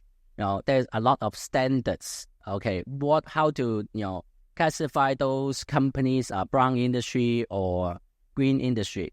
So we maybe at the end, but then we need one thing to monitor, is to continuing monitor those companies. For example, right, we buy a green bond, or we buy some companies which have a very high rating, ESG rating company, but then we need to monitor. Maybe the company doesn't use the money, or they at the end acquire another company in the brown industry. So that asset sourcing, asset management thing are continuous. That we need the ongoing monitoring process. So that's a lot of maybe that we talk about the 600 standards. So the standard thing, and then the continuous monitor. I think for this part already there are many product provider providing service, but it's just that we need to continually monitor and to avoid the greenwashing. Okay, so in summary, I would like to say there are two things very important to encourage the whole industry develop to integrate ESG into our practice. Other than the reporting, to classify those whether they will have a target to achieve the net carbon. We see some challenge to how to incorporate not only in our operation, for example, less paper, buy more green assets, but also we need to think about how to motivate people to do more green investment. For example, impact investment is a good thing. For example, invest in EV cars, but that more on the asset side. So today I want to brainstorm more from the product offering, whether ESG product at the end will encourage more and more people. Maybe at the end, later on, general insurance product company, maybe they just offer very cheap products to those good ESG candidates. They have a very high ESG rating. That will create more opportunity. And at the end, information sharing is the key. Cool. Now we don't have a standard information standard of a ESG because there is no, for example, credit rating agency. So encourage the continuing and also whether we validate, how we validate the information. Yeah, that's almost the summary. And I want to see maybe later on next year or next few years, we see whether I would like to see more new products to encourage more customer behavior other than just the investment side or the reporting side. Okay, thank you. Thank you, Mr. Yung. Thank you. Very interesting. It seems like you will be holding us accountable for next year. Good. Everyone is still awake and with me? Lei hao ma? No, I didn't hear anything. So once again, Lei hao ma? Yes, everyone okay? Good, then a round of applause for you, audience. Yes, let's bring some energy back. Very good. Good, now it's time to deep dive into an interesting panel discussion on decarbonization technology and solutions. It will be moderated by Mrs. Serena Mack, Executive Director, Sustainable Finance, Institutional Banking Group, DBS Bank, accompanied with the remarkable panelist, Mr. Ryan Fu, Senior Technical Manager from TÜV Rheinland Hong Kong Limited, Mr. Jia Hui Lu, Assistant Vice President Town Gas Smart Energy, Mrs. Olivia To, Senior Vice President Carbon Neutrality, Technology, Innovation and Entrepreneurship from Invest Hong Kong, and Mr. Ryan Wong, Financial Account Manager Hong Kong and Taiwan, HP Financial Services. Please help me welcome them to the stage.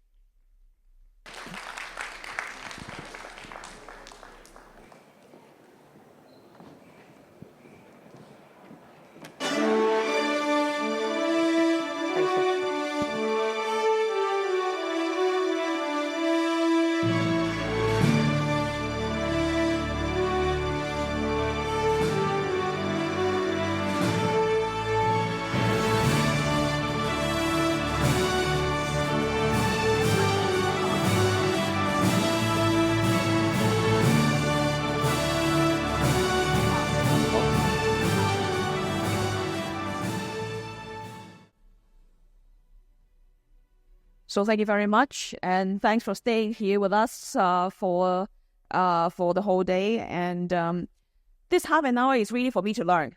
So I'm very glad to have invited all the panelists here today to actually share with us decarbonization technology and solutions. We've got Invest Hong Kong, we've got TÜV Rheinland, Town Gas Smart Energy, and HP Financial Services Hong Kong Limited, which we've just heard from. So we look forward to hearing more from you. If we can actually start from you, Olivia. So as you work in Invest Hong Kong, right? Maybe you can share with us as a Kickstarter, how do you see the market development of decarbonization technology? What's your department strategy to support green innovation and investment for climate impact? Thank you, Serena, and also thank you for the host, World Green Organizations, for having me today. So I think I will start with sharing some of the critical figures for the global landscape that prove that it is changing about climate technologies or green technologies. So I think from a recent study from UNFCCC, it's basically report about the finance and also technologies among the critical factors in reducing the greenhouse emissions by about 40% by the end of 2030. So this is very important because it proves that it recognizes finance and their technologies are very equally important on their global effort on decarbonizations. And then secondly is when we look about the investment figures, some of the research also identifies about the climate fundings and also investment, particularly on their private equity fundings. So basically, it's talking about a big surge about Hong Kong, US, 75 billion. We are talking about in 2019, but in 2022, it already surged up to US 196 billion in 2022. So is more than a double surge of the total investment in climate technologies, and it's also basically proof about these kind of solutions nowadays could be portable. And then also attracting more investment coming to these sectors. And so my observations basically align with this kind of figures. We think that climate tech or green technology is upcoming, no matter this in Hong Kong or overseas globally, receives huge amount of opportunities in terms of business opportunities would be incoming and also inbound in Hong Kong and overseas. I think in briefly, we also have to talk about what is the missions of my department that I'm working for, because we are one of the government arm. We're trying to attract the overseas investment and business set up their operations in Hong Kong. So my team looking after about green technology solutions covering sustainable constructions, green buildings, and also, waste transport. These kind of areas are utmost importance on upcoming in Hong Kong green tech developments. So our strategies is also aligned with the overall government policy. For example, like the Climate Action Plan 2050, the Innovation and Technology Blueprint that talk about the Northern Metropolis developments, as well as the last week's just announced by the Environment and Ecology Bureau that about the hydrogen development strategies. So Invest Hong Kong think that, for example, like the energy sectors and also the waste and transport sectors, and particularly in climate tech, we're talking about the carbon capture sectors. We think this would be the brilliant opportunities for overseas companies to land at Hong Kong, and Invest Hong Kong will be supporting them. Thank you, Olivia. I heard the term profitable, and being a banker, my eyes light up. I'm like, oh, doing green tech actually can be profitable. So I think definitely something for us to look out for. So Lu Zhong, maybe if I can turn to you a little bit. From Target Smart Energy, which we know is a leader in, smart energy and decarbonization solutions, you led numerous green carbon reduction projects globally. So maybe if you can share with us a particularly impactful project and key technology and strategies that contributed to the success, and what lessons can other companies learn from this project? Yes. So Tongas is an energy utility with a long history, more than 160 years. So it plays a very important and active role in the Hong Kong gas market as well as in mainland. In 2016, we created Tongas Energy, dedicated for the renewables and also decarbonization solutions. By now, we are running more than 120 low-carbon industrial parks in mainland, and also serving more than 400,000 clients, CNI clients in mainland. So I would like to share a typical case what we are doing for our clients. So in Guangzhou, we have a client dedicated for the machinery. It's a supplier for the US and the EU car makers. So it got pressure for decarbonization from its clients and also from the government mandate. Because in Guangzhou, we have a carbon market. It is also a player in the market. So it called us to give solutions, comprehensive solutions. So firstly, we do, normally we have two set of solutions or two categories. One on the hard measures and another one is soft type. So first of all, we do the soft one. We do the energy and the carbon diagnosis, or we call it audition. Let's say we want to know what's the status of it at the moment, how they use the energy, how they do the emissions. And also, combining with its future development plan, we try to understand what's the emission will increase and how to increase, for example. And with the results of the diagnosis, we do the second step. We use the hard measures. We invest on the rooftop PV, BESS, like battery energy storage system, and also energy savings for its existing energy system, like retrofitting it, etc. So with these hard measures, we target, we invest, we operate, and also we share the benefits of it. And the last step, we back to the soft measures by trading mechanism. Because when we want to do the hard measures on-site, we are always limited by the on-site resource, like how large is the rooftop or how many spaces available for us to do the battery system, for example. But it's always limited. So we got to go to the market, like carbon market, and also the electricity market. We try to buy green electricity from off-site utility scale PV plants or wind plants to have more. And with the carbon credits, we can offset some emissions, for example. And then in the end, we do a certification together with our partners. For that particular client in Guangzhou, we partner with Guangzhou Carbon Xchange to certify the carbon neutrality factory in the end. So that's a closed loop. Yeah. So it's indeed the whole ecosystem of analysis, retrofitting measures, and then you kind of wrap the whole thing up by carbon auditing, measurements, and reporting certification. We've actually got Mr. Ran Fu later on certification, which I wanted to consult later from Tooth Ryan as well. But now let me go to Mr. Ran Wong. I'm sorry, there are two Ryans, so excuse me for going with the last name as well. So we just heard from your interesting presentation that there is a digital platform for measuring carbon emissions and circular economy as well. So maybe you can share with us, like the platform that's offered by your company. How do they enhance the accuracy and efficiency of carbon measurements? And how does it, help on businesses? And I know that you already shared a great case of Yahoo Japan, but maybe I'm not sure whether you've got anything additional to add, or can you share case studies or examples of companies that have successfully utilized the platform? Sure. First and foremost, I would like to thanks to WGO. Just now, so forgot to say that. So we at HPE, we have a comprehensive approach on helping our clients on carbon savings and decarbonizations. So basically, we have a platform called Edge to Cloud dashboard that allows customer to measure and provide the insights of three elements: the carbon emissions data, the electricity data, and also the landfill waste data. I mean the fluctuation of that. Yeah.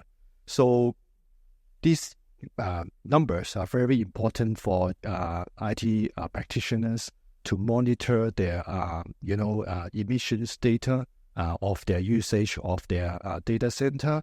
And also, we, as I mentioned just now, before the technology refreshment on board to our HPE GreenLake Edge to Cloud platform, the client has to find a way to dispose their asset in a secure and also in a safe manner.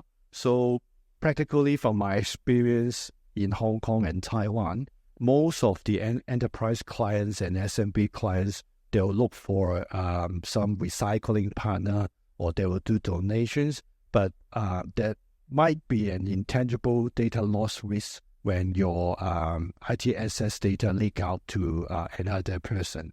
So we provide a reliable platform for them to dispose the assets securely, and also we provide the carbon emissions reporting for them to as a reference for them to aid them to put that into their own ESG report.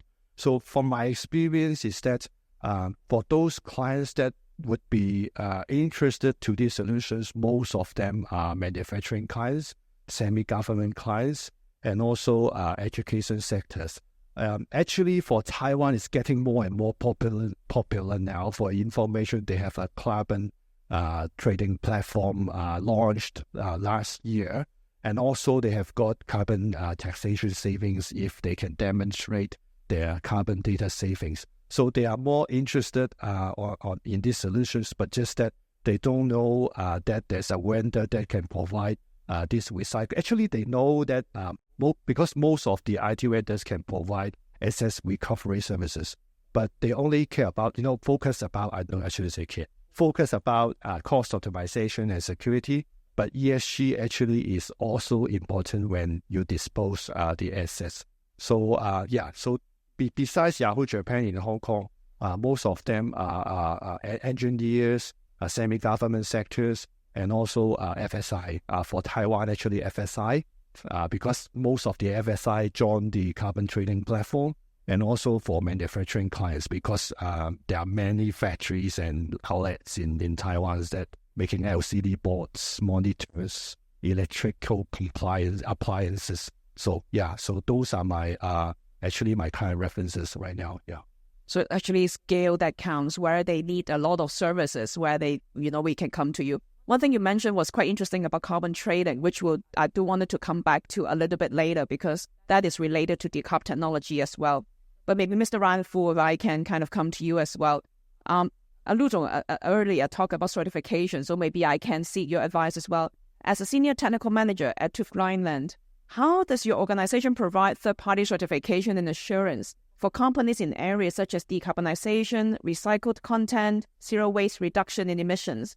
And what benefits do you see certifications offer to companies striving for sustainability? Thanks, Lena. I'm Ryan from TÜV Rheinland. We are a German certification body.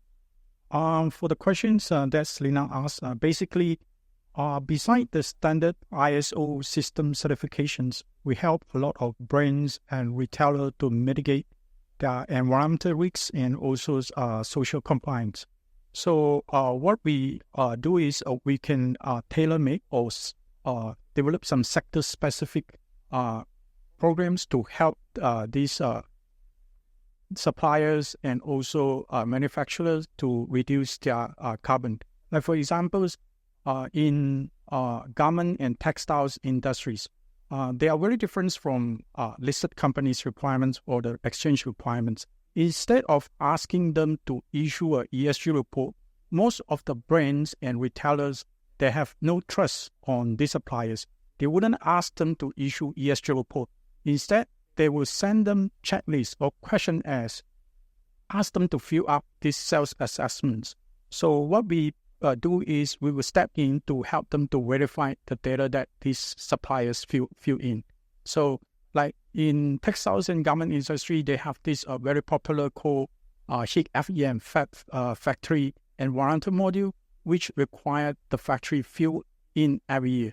So they need to set up their baseline, they need to set their targets, they even need to disclose all their energy by uploading all the invoices, electricity bills, and also all the waste data, transfer data record into this system. So this is what actually happened in the supply chain field. And beside the company level, on product level, our company can also provide product certifications. As you know, there is many brands such as, for example, in Nike or Adidas, they have committed to the science-based targets, and they also want to reduce their carbon emissions from product level. So they are committed to use recycled content for all their fabrics and also shoe material. They've committed, if I'm not mistaken, they want all their shoe material to use recycled content by up to 95% by 2025. So this is where they will ask all their suppliers from tier 1, tier 2, up all the way up to the material suppliers. They want them to use recycled content. So how to prove that this content will recycle? Again, this is where we come in to help them to verify this. But because just the certification alone does not prove that this material is recycled. So sometimes there's a new mechanism called transaction certificate, meaning beside system certificate, to prove that this material is recycled, they would require the supplier to use to provide an invoice to show to their downstream supply customers how much they have purchased and how much the output is.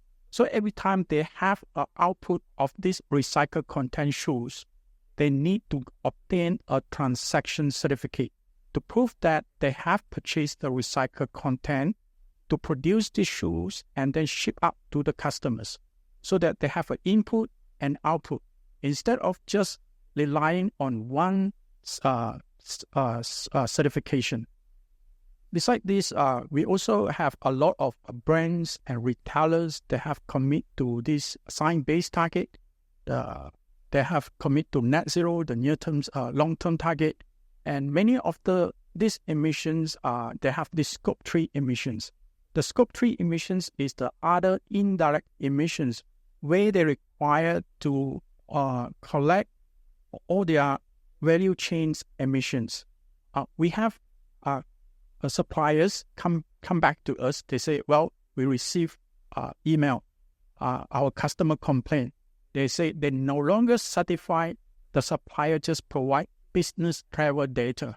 They said out of the 15 categories of the scope 3 data, why you just provide business travel data? Where are other 14 types of categories? So this is very challenging, especially many brands they have committed to this SBTI. They require their suppliers to do the decarbonizations. So they will invite us or hire us to help them to do the communication part. So we have organized a lot of seminars and also webinars to help suppliers to understand what is SBTI and what is how to decarbonizations, how to set this target, how to commit or how to purchase the green electricity, or even how to install the solar panel on the rooftops. So we can see beside SBTI, the Hong Kong Exchange, they are coming up with a new climate requirement next year. And also for European Union, they are coming up with this CSRD, also require the Scope 3 disclosures ourselves as well. So this is where we can help many suppliers and also the listed company issues to reduce, to measure their Scope 3 emissions and also provide a certification that needed, especially for ESG ratings. Because a lot of ESG rating companies now, besides analyze the reply or analyze the disclosures, the public disclosures, sometimes they ask, show me some proof. Do you have any certificate on carbon neutral certifications or product carbon footprints? So this is where we can help them to achieve this target. Got it. So actually, beyond certification, what I heard was digital enablement, software solutions, capacity building as a full-scale solutions to the companies to actually adopt on actually green electricity, or, like the full-scale solution. Maybe, Lu Zong, if I can come back to you, one thing that you mentioned earlier that caught my interest was the end leg of the whole program being carbon trading. So anything that we try to do energy efficiency at the end, like you would try to help them to kind of offset in the carbon platforms. But, on the carbon trading, I think a lot of us were interested. What strategies have you found to be effective in encouraging these customers to actually, do these innovative energy solutions, buy carbon credits to offset? What are some of the kind of questions that you've seen? And do you think carbon trading plays a role in incentivizing them in these efforts? Yes, I think carbon trading, or let's say carbon trading plus green power trading, is really important when we try to really decarbonize the factory or the case in large scale. As I said before, if we use all the on-site resource, this is far way not enough. So what we can do is we need to source this green power, let's say, green energy from other places. So for example, for electricity, we can buy the green electricity through the grids and to my factory. This is like physically direct or straightforward, let's say.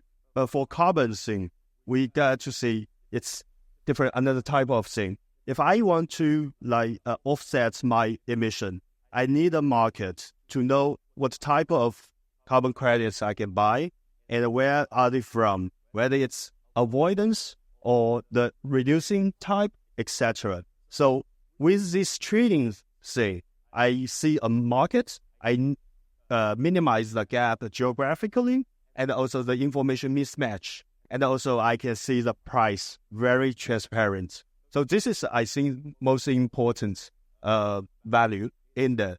Actually, last year with the Hong Kong Exchange, the core climate platform, we targets also complete carbon credit VCS trading deal, link the players from Middle East and Asia. So this is also quite typical case for this carbon trading role in the.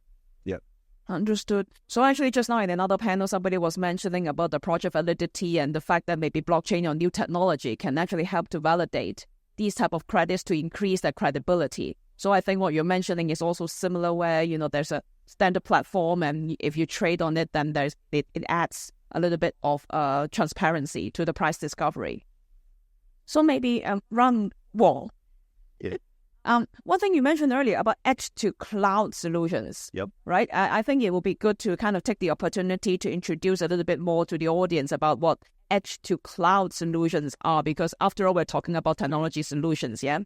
So how do you think these solutions specifically contribute to decarbonization efforts? And Maybe you can share with us some innovative ways that companies are using to this technology to reduce their carbon footprint. Yeah, thank you. Actually, HPE Edge to Cloud Green Lake platform plays a crucial role on helping client on decarbonization. That we actually help our client using that by this platform to save, optimize the energy, and also decrease the carbon emissions. I would elaborate it into a few points. One is data efficiency. So traditionally, IT practitioners need to manage their data center and transfer data from every applications to a centralized platform. So that obviously will involve energy for these actions. So the platform actually automated this data transference by itself. So they don't need to spend energy by manually or by IT practitioners to do that. So the platform will help them to manage their data efficiently. On the other hand, is resources efficiency. So our Edge to Cloud platform provide pay-as-you-go options for our clients. So traditionally, you might do it as a CapEx, we put a capital outlay for the whole infrastructure. But we provide a monthly payment, quarterly payment, pay-as-you-go offerings for our clients, and we also provide the scalability for our clients to scale what they want to do. So this is the resources efficiency that we can provide. Last but not least is the energy optimization. So our solution provide, in a sustainable ESG way. For example, our new service have our inbound cooling off system with our servers, so our customer no need to bother finding another cooling solutions. Would that be appropriate for my servers? Would that damage the server? Would that, this is very down to earth questions for the IT practitioners that will ask. And also, we provide, the platform that could optimize all the data transfer. And most important is the energy savings solution, the cooling system of our servers, which is energy optimization solutions. So this is kind of like a innovative products or solutions that compare to our market. So so this is my sharing. Yeah. No different from financing products being tagged with sustainability as an innovation to help companies with their greening projects.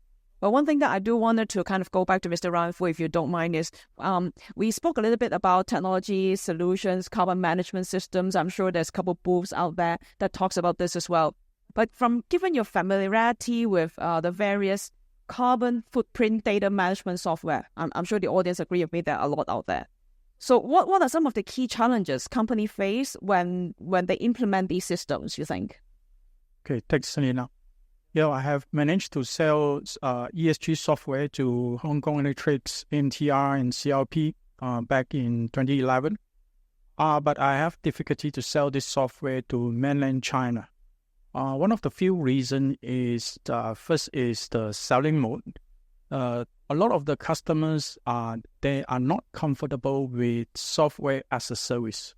So especially the mainland customers, they prefer to buy out the software. They're not comfortable with software as a service. And software as a service is very popular in Western market, in Europe market or in US market, but it's not popular in China and even in Hong Kong. Local client, they prefer to buy out. But the buy out, they will raise another problem is on the software updates. So once you want to buy out the license, then the software company, they can't provide you the instant update. The second one is the data security issues.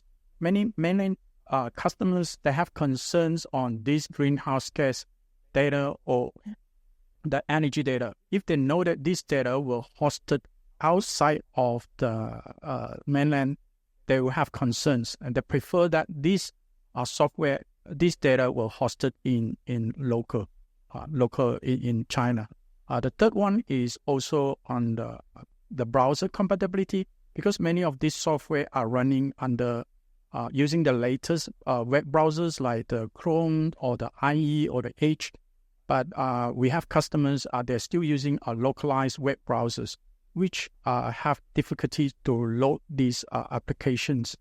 So the fourth one is the pricings issues, and many customers think that these pricings are the selling price is very expensive. And to my knowledge, a lot of the China customer, they have a very big in-house IT team.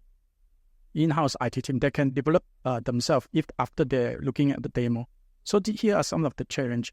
While for the implementations, many customers, they the department that drive this initiative, like to collect the carbon data or to collect the ESG data, they will use the Excels. They don't prefer to use a software because this will give additional workload to other departments. They will think that this is an offense because the software will send them reminders to alert them to fill in data. So they will receive a lot of complaints. These are some of the issues. And also on the language translations, because a lot of Western software, will not redesign the layout and also the interface. And after the translation, some of the Chinese characters are tightly fit into display text field. So resulting the users have a very not uneasy use of the application. Yeah. It seems to me that actually the new technology may be great, innovative, but then the considerations are still kind of on the infrastructure, on the pricing, on the support. So I think those are kind of common issues that technology service providers will have to go through when it comes to implementing green technologies. So Olivia, if I can leave the last word to you. We are here in Hong Kong, and so we talk about the government's carbon neutrality plans by 2050. So given your expertise in climate change and green technology, how do you see the role of tech evolving in achieving such carbon neutrality plans? We've seen the goal, of not being carbon neutral by 2050, but also to be a global green tech hub. So, but why Hong Kong? Thinking about all these things, but why Hong Kong? Is there any policy incentive that you can share? Yeah, thank you. So first thing I think I would like to share is investing in carbon technologies or decarbonization technology is really investing about futures. And it takes time in reality. So I think one of the speakers from Town Gas, I think they have a very good example. They set very good examples because they have an investment arm that they can pick some of the very innovative but also for future-looking technologies to invest in the future. For example, recently they're looking closely about the hydrogen as well. They set the Terra Award. And previously, one of their first successful cases about companies on sustainable aviation fuels or about fuels. They have the manufacturing plants in China and also in Asia countries like Malaysia recently. Yeah. So that is basically eco-serious companies. So I think they are one of their first successful case that they invest that like 10 to 15 years ago. And then today's the economy have the demands of this kind of fuels. And it makes it a profitable market model. So this is the first thing I would like to say. Secondly is why Hong Kong? Because we have few things that we can looking into. Firstly is really our uniqueness of Hong Kong. We are closely bounded with the China economy, and then we are backed up by the central government. And then we also in geographical landscape, we are right at the middle between China, but also in the international markets. So a lot of companies when they land in Hong Kong, they will pick Hong Kong that not only on the Hong Kong market, but really on the China market and also the international market. When we take a look of the GBA market, the market size is about US $1.9 trillion, and the population is already like 86 million population. So it's a big market, not only in Hong Kong, but really about globally market that Invest Hong Kong could help them to attract them to coming to Hong Kong, but take it into their international market. So secondly is about our power, not only about the research power, but really about the talent. For example, one thing that we're really proud of is about we have 5 universities in Hong Kong in a very small city. They are listed as top 100 universities all over the world. So it proved that in a very small city like Hong Kong, we have a very good research and R&D power. and backed up by the government. So that's why recently we announced the WAY schemes. Basically, it's talking about the bridging about the academic and also commercial sectors, and they make their research results to be commercialized and applicable into the market. And Invest Hong Kong also work closely with our key stakeholders and partners, for example, like Hong Kong Science Park and Cyberport, and futures in the Hong Kong Shenzhen Technological Park. This is all very essential partner that we are joining hands to fulfill similar goals about their green innovation and technologies. So, for example, like if we talk about financings and business, I think you will also agree about, green financing in Hong Kong is flourishing, and then we have green bonds. So all branding together, it makes us stand out as an international green tech and green finance centers. Basically, is our ultimate goal of the government that we would like to build our economy coming forward. So yeah, I think this is our very unique and also competitors in Hong Kong that we should be proud of, and we will take that coming forward to building more and applying more green technologies in Hong Kong. I cannot agree with you more that banks can help with green finance. I think we've heard from real life case studies from Tanker Smart Energy about all the great incentives and actually the actual application of energy savings. We've actually heard from technology providers from Rhineland, from HP about some of the potential technologies that are available, how can they use it innovatively, and we've heard from Olivia about the policy incentive, Hong Kong's competitive advantage. So I hope you spend the last half an hour as enlightened as I am, and I do hope that you enjoy the rest of the session. Thank you very much. Thank you. Thank you.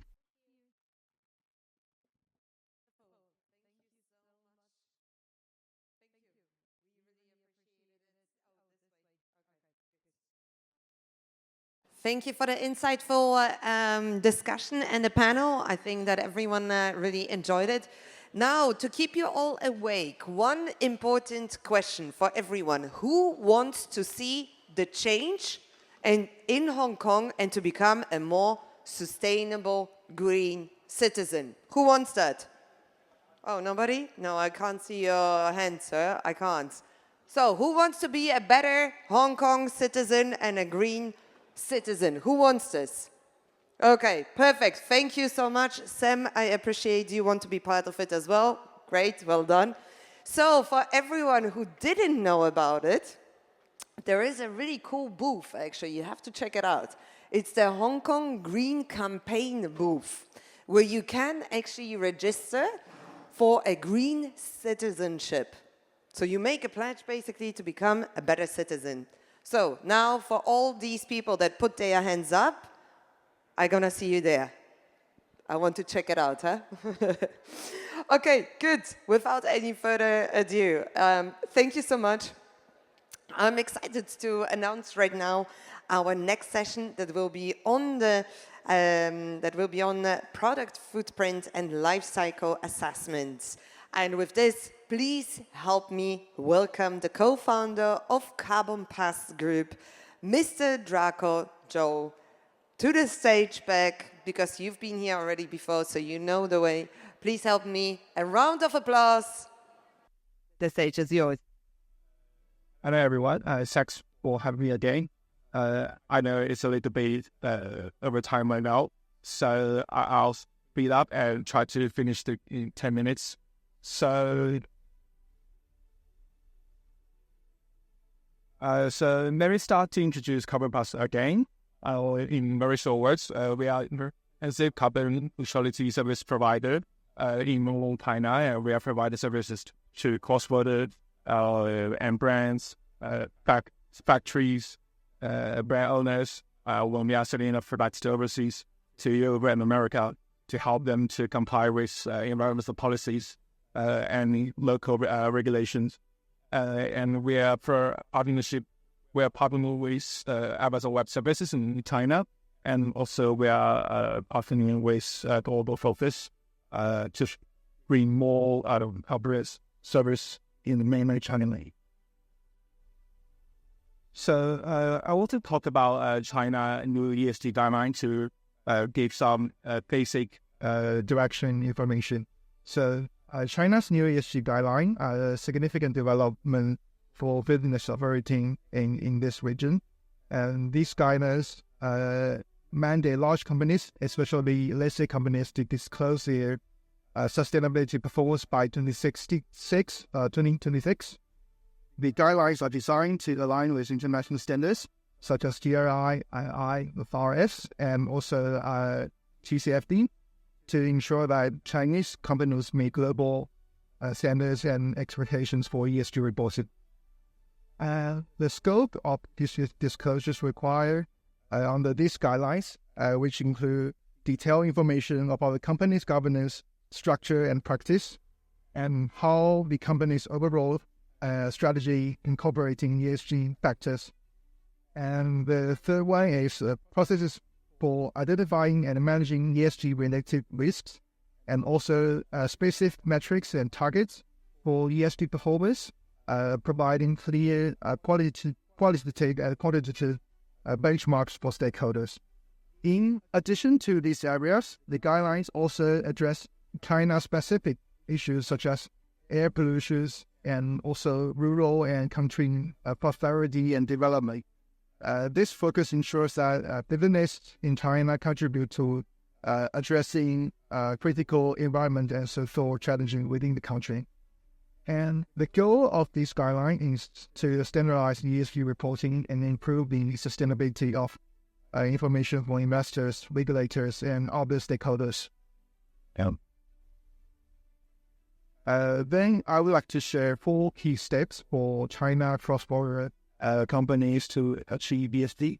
So the first one is to balancing global ESG integration with China priorities. They need to align with international ESG standards, just as I mentioned, for example, SBTI, GRI, or TCFD, and for global sustainability and credibility. And they also need to address some local issues such as air pollution, I mentioned before, environmental pollution, and also common prosperity goals in China. And they also need to stay updated on policy developments and adjust strategies accordingly. And the second point is they need to enhance their data accuracy and due diligence. And this is to ensure data accuracy to build investor confidence through rigorous due diligence and frequent audits. And the third point is they can foster a collaborative ESG approach, and that is by engaging with local suppliers and partners to manage emissions and ensure compliance. And they can also collaborate with stakeholders in all life cycles to share their knowledge and resources for ESG initiatives. And the fourth point is anticipating growing sustainability awareness and expectations. And there are many come from new consumers, especially millennial consumers. They need to prepare for increased consumer demand for sustainable products. And they also need to meet the sustainability expectation of their employees by promoting a culture of environmental responsibility. And here are some recent developments in China ESG practices, which include a municipal level guidance in cities like Beijing, Shanghai, and Suzhou. And they are focusing on increasing ESG transparency. And these actions plan aim to raise the disclosure rate of ESG-related information among companies to 70% by 2027. And those enhanced transparency and alignment with international standards can significantly increase investor confidence and market opportunities. And for business and companies, adhering to these guidelines provides an opportunity to align with best practices and demonstrate commitment to sustainability. Moreover, these developments highlight the increasing importance of ESG considerations in business operation, not only from a regulatory perspective, but also from a market demand standpoint. Companies that lead in ESG practices are likely to benefit from better access to capital, a stronger stakeholder relationship, and improved long-term performance.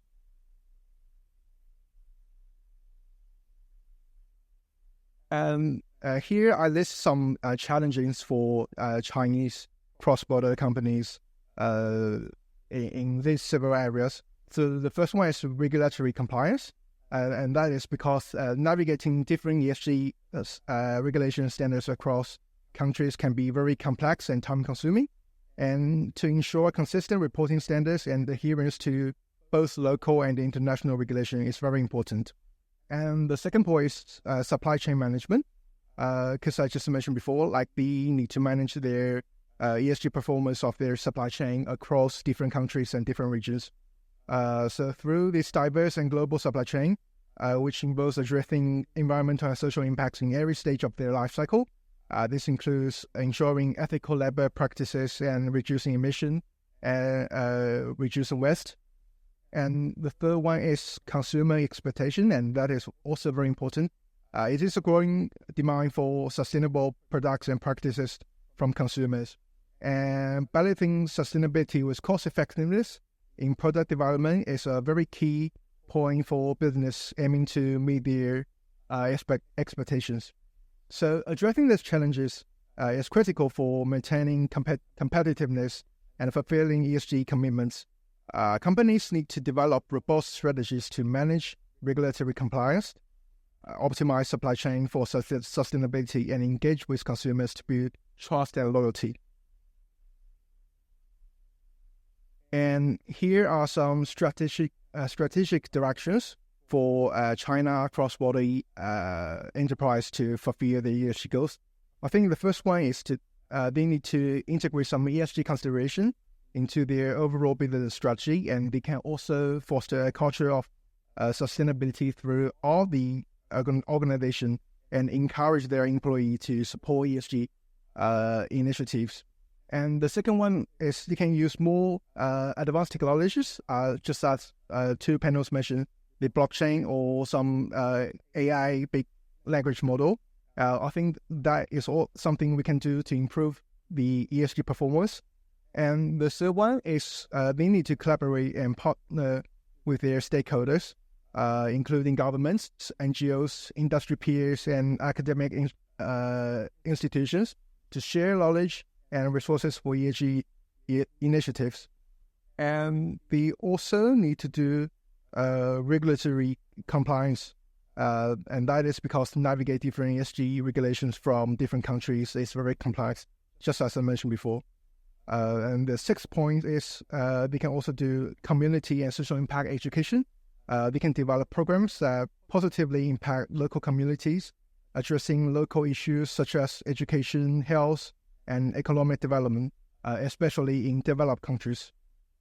And I hope by addressing these strategic directions, cross-border companies can enhance their ESG performance, make stakeholder expectation, and achieve long-term sustainability goals.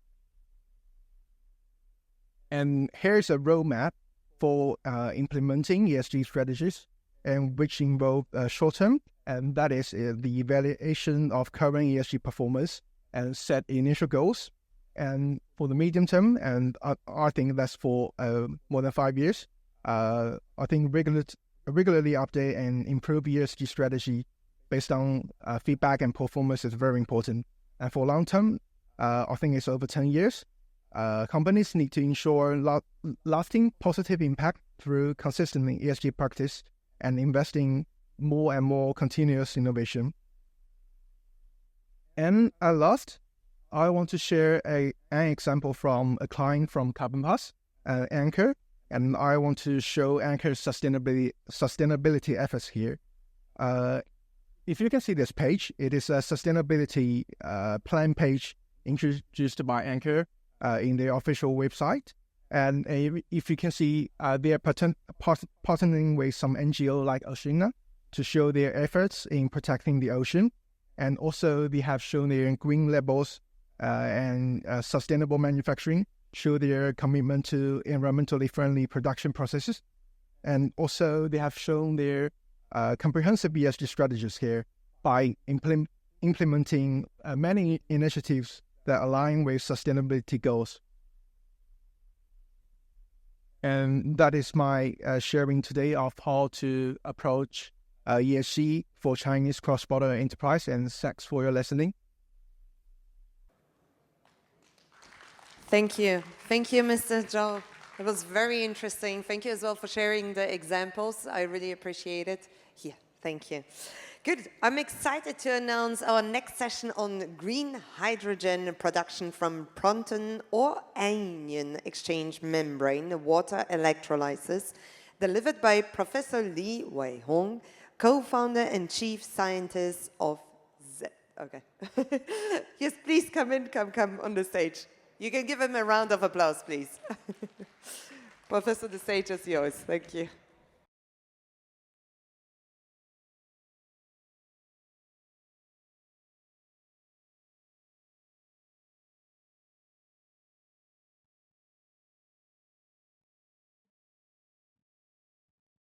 Okay, so good afternoon, everybody. So it's very happy to share our company and products with you. So today I'm going to share with you our products of the PEM electrolyzer. It's a very fancy type of the product to generate hydrogen. Okay. Here I give you some brief background of the hydrogen. Right, this is a very famous word in recent years. The world, more than 40 countries have released the hydrogen strategies, especially in the developed countries like US, Germany, Japan, EU, and UK, and of course our China. And in recent days, the Hong Kong also released the hydrogen strategy. So here in China, we in the 2024 government work report, it has been listed the hydrogen as the very accelerating factor for the economic development. So this figure shows you, right, why we need green hydrogens, not the gray hydrogens, right? So you may guess the number of the hydrogen consumptions in these years, right, in the world. It's around 100 million tons of the green hydrogen, and 1 kilogram hydrogen will have the 10 kilogram carbon dioxide. So you can see the 1,000 million ton of carbon emission from the hydrogen production. But with the green hydrogen, right, there is zero carbon dioxide emission, right? Emission. So here I give you some numbers. This megawatt PEM electrolyzer, right? The price is for our company. So it can save, right? It can save you 1,600 tons of carbon emissions, right? And this price exceeding $1 million considering the carbon emission trade, right? So you can see this savings actually is over this price, right? The cost of the PEM electrolyzer. And the advantages of our PEM electrolyzer, like the wide load range, right, 1% to the 150%, and no pollution, high hydrogen purity, right, 90.99%, and faster response, and high efficiency, long life, right, more than 15 years. And our technology, over 10 years ago, a group of scientists from the China Aerospace, right? They joined our company, and this group of scientists has initiated the PEM electrolyzer project from 1989. So it's over 30 years ago, right? And in 2011, our product has been launched to the space station of China, as well as the submarines and the airships. And in 2016, our products has been released, has been sold to different clients, like communication, the first medium-size, high power, and to the aerospace institutions, and as well as some state companies. So this is the evolution of our company from the round shape of the PEM electrolyzer. This is in our space station of China now, right? This is used there. And we have changed to the squared because squared can save the price, can save the membrane size, right, areas. And we have changed from the low and medium volume of the hydrogen generation to very large scale, 20, right, 200, even to 300 generation rate. And we evolved from low pressure, right, low pressure or the isobaric pressure. So that means the hydrogen side and the oxygen side, the same pressure, right? And now we can have the differential pressure. So that means that the hydrogen side is high pressure. So this can save the compression compressors, save the price, right? And we evolved from the single stack to the multiple stack, very large scale. So this is our full spectrum of our PEM electrolyzers, from the very small scale PEM electrolyzer for the hydrogen medical and health, and this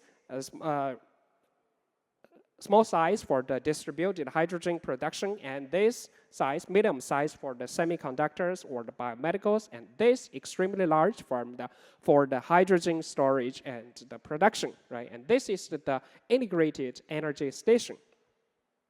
So this is our performance for our products. These two parameters, the PGM loading, the pressures group metal, right? This is the key factor for the price of the PEM electrolyzer, iridium, palladium, right? This consumption loading, lower the better, right? And this another factor is the current density. The higher the better. So we go down, we have higher, right?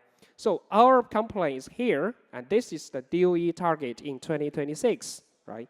This the U.S. Department of Energy, right?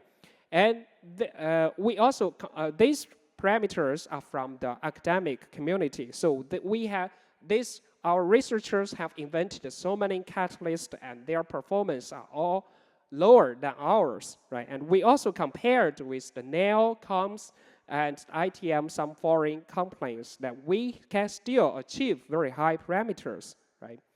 And these very excellent parameters has win us the Rising Star Award in this year's Terra Award by the Town Gas, okay? So this is our manufacturing and sales companies in Dongguan, in Zhuzhou, and we are constructing the Hunan province, the first zero carbon hydrogen park, okay? And these are the manufacturings and the sellings pictures for us. Last year, we have sold over 100,000 PEM electrolyzers in total. And now I introduce some of our agents, okay? We have sold our PEM electrolyzers for the hydrogen energy storage. For example, the wind and solar energy storage, right? Because the PEM electrolyzers can be coupled with the wind and solar very perfectly. So some of our clients comes from this area, and we also have products for the combined heat and power, right? So that means that for our single house, the PVs generate the electricity, and this can be converted to hydrogen by our PEM electrolyzer, and then connected with a fuel cell, so can supply both electricity and heat for houses, right? And our other clients comes from the hydrochemical industries. They used our hydrogen PEM generated by our PEM electrolyzers for the metallurgy and refining, right? Because hydrogen is a very good reducing agent compared with the traditional carbon, right? Carbon, then we have carbon emission, and we also provide products from the synthetic ammonia complaints. They use the hydrogen for the ammonia's synthesis, okay? And of course, the hydrogen transportation is one of our big clients for the aircraft, trains, nowadays mostly is for the cars. And another big clients is the semiconductors field. They use the hydrogen, very purified hydrogen for the semiconductor manufacturing. I don't list here. And another very good, very big market is the hydrogen health. Okay, the hydrogen inhalers such as this and the hydrogen-rich water machines, these can provide the the hydrogen water and the for our drinking, right? For our drinking, and the hydrogen can also be a good reducing agent for the tumors, inflammations. So can be used by the elder peoples, for the hospitals. They can all use these hydrogens for the medical health. This has already been a very big market because China now has listed the hydrogen inhalers and the machines as the class 3 medical device. So this is an official recognition for such type of machines. Okay, so this is my introduction. Thank you very much. Thank you. Thank you so much, Professor Wei Hong. It was very interesting. And now for our last session, we have somebody dialing in on Zoom. I would like to announce as well the topic of the next session, which is advancing widespread jurisdictional adoption of ISSB standards to enhance climate-related disclosures. So we are privileged to have as our speaker Mr. Jonathan Bravo joining us on Zoom, Director of Regulatory Affairs, IFRS Foundation. Mr. Bravo, can you hear us? I can hear you. Yes. I hope you can also hear me. Yes. Excellent. Thank you. The stage is yours. Thank you very much. And of course, it is a pity I cannot be with all of you there today, but I was really interesting discussions I've been following. And particularly just reflecting on what the previous speaker was noting, there's a lot of interesting projects going on.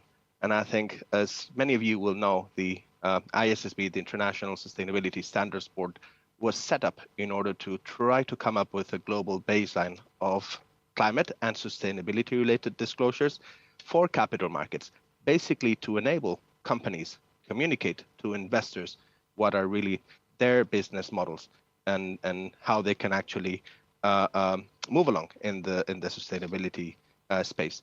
And we have been celebrating this week the anniversary of the publication of IFRS S1 and IFRS S2. And 1 year after the publication of our inaugural standards, I'm really glad to see that a number of jurisdictions are already in the journey to use and adopt our standards and introduce them into their regulatory frameworks. So there are over 20 jurisdictions from all different regions, a lot of activity in Asia, Oceania. There in Hong Kong, the regulators are taking steps towards the introduction of climate-related disclosures based on ISSB standards. China has also announced what their plans are. I think Chinese Taipei as well, they have already indicated what's their direction of travel, but that is happening also in other regions, Canada, Japan, Brazil, Nigeria, encompassing both sophisticated, developed markets, but as well emerging and developing jurisdictions. So the global south is also coming on board. So altogether, the 20 plus jurisdictions that are already taking steps in shaping their regulatory climate and sustainability related requirements based on ISSB standards account for over 50% of global GDP and over 40% of market capitalization. 1 year after the publication of our standards, the gravitational force of those jurisdictions moving ahead, we are expecting that many other jurisdictions, and they are already showing interest, will come on board. So what it is that we're doing in 2024 to continue to support both the system, regulators, jurisdictions, but also stakeholders move along in the journey. We do understand that those of you that are involved in reporting, and it is a fundamental element in order to underpin precisely how all of you, in the climate-related space, can communicate to the marketplace. It's really relevant you understand ISSB standards. And we are trying to support the system. We have put together a transition implementation group to try to address some of the challenging implementation questions. We are developing educational materials, additional guidance to enhance the understanding of preparers, assurance providers, regulators themselves. We have issued recently a digital taxonomy in order to be able to deliver digital reports as a way for investors to gain access to many different companies in an easy way. And particularly with jurisdictions, which is the work I wanted to, I'm responsible for here in the foundation, and that I think it's relevant to convey.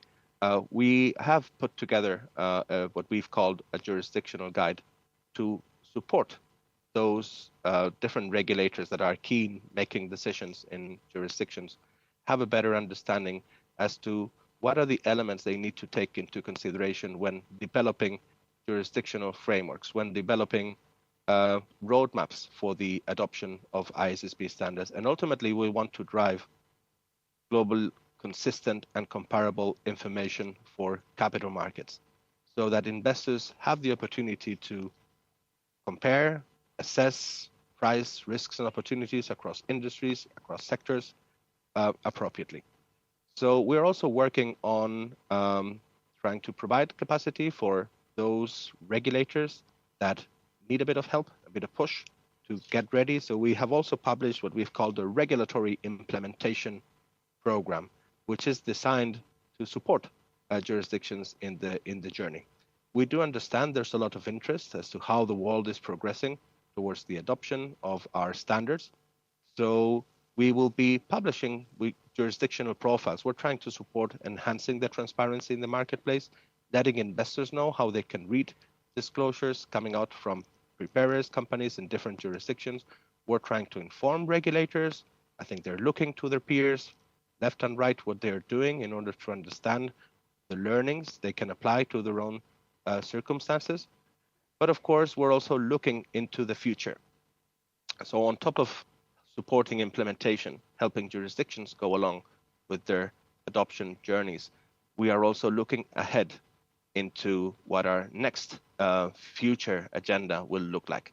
And we started with our climate standard on top of our general requirement standard, but we have already communicated that we will be looking into aspects related to biodiversity, nature, ecosystems, as well as human capital. So we will start conducting research, and as we have done in the past, we will, of course, try to leverage and use and refer to and see what's useful in those materials that have already been out there, particularly those that are relevant for an investor perspective. But we also made some important announcements earlier this week in terms of how we will be looking into the work on transition planning, the work of the TPT, particularly on the disclosures of that, and we will try to bring that information into our website in order to guide, again, preparers have some indications as to how they can go along with providing information about their transition plans, if they have, or on targets. So I think there's a lot of positive progress altogether at jurisdictional level. We very much look forward to continue our engagement with different regulators, including in Hong Kong, in China, in Asia, a lot of interest. And we hope you gain access as well to the different materials that we're putting out on our website. So with that, I know it's late in the day there, so let me turn it back. Thank you very much for the opportunity to address you all today. Thank you. Thank you, Mr. Bravo. Applause. Thank you. Ladies and gentlemen, soon we will approach the end of today's incredible summit, which was filled with pioneering insights. And I would like to invite now for a short conclusion and thank you note, Dr. William Yu, Founder and Chief Executive Officer, World Green Organization, to the stage. Dr. Yu, the stage is yours. A round of applause. Thank you. Thank you. So it's my great pleasure to do this closing remark. I'm very thankful for all the audience with your presence. We think we have a very enjoyable and informative international conference today, as well as we can see many different new technologies in different exhibition booths. So we have invited different international standards to speak to update you about the latest development, including MSCI, some leading standard, GRI. The regional representative travel a long way to Hong Kong and share with us the latest trend. And we are so grateful. And tomorrow, remember, we have ISSB, the leading standard in ESG reporting. The board member of ISSB will come in person to share with us about the changes in ESG reporting, including those areas related to climate, carbon emission, and climate risk.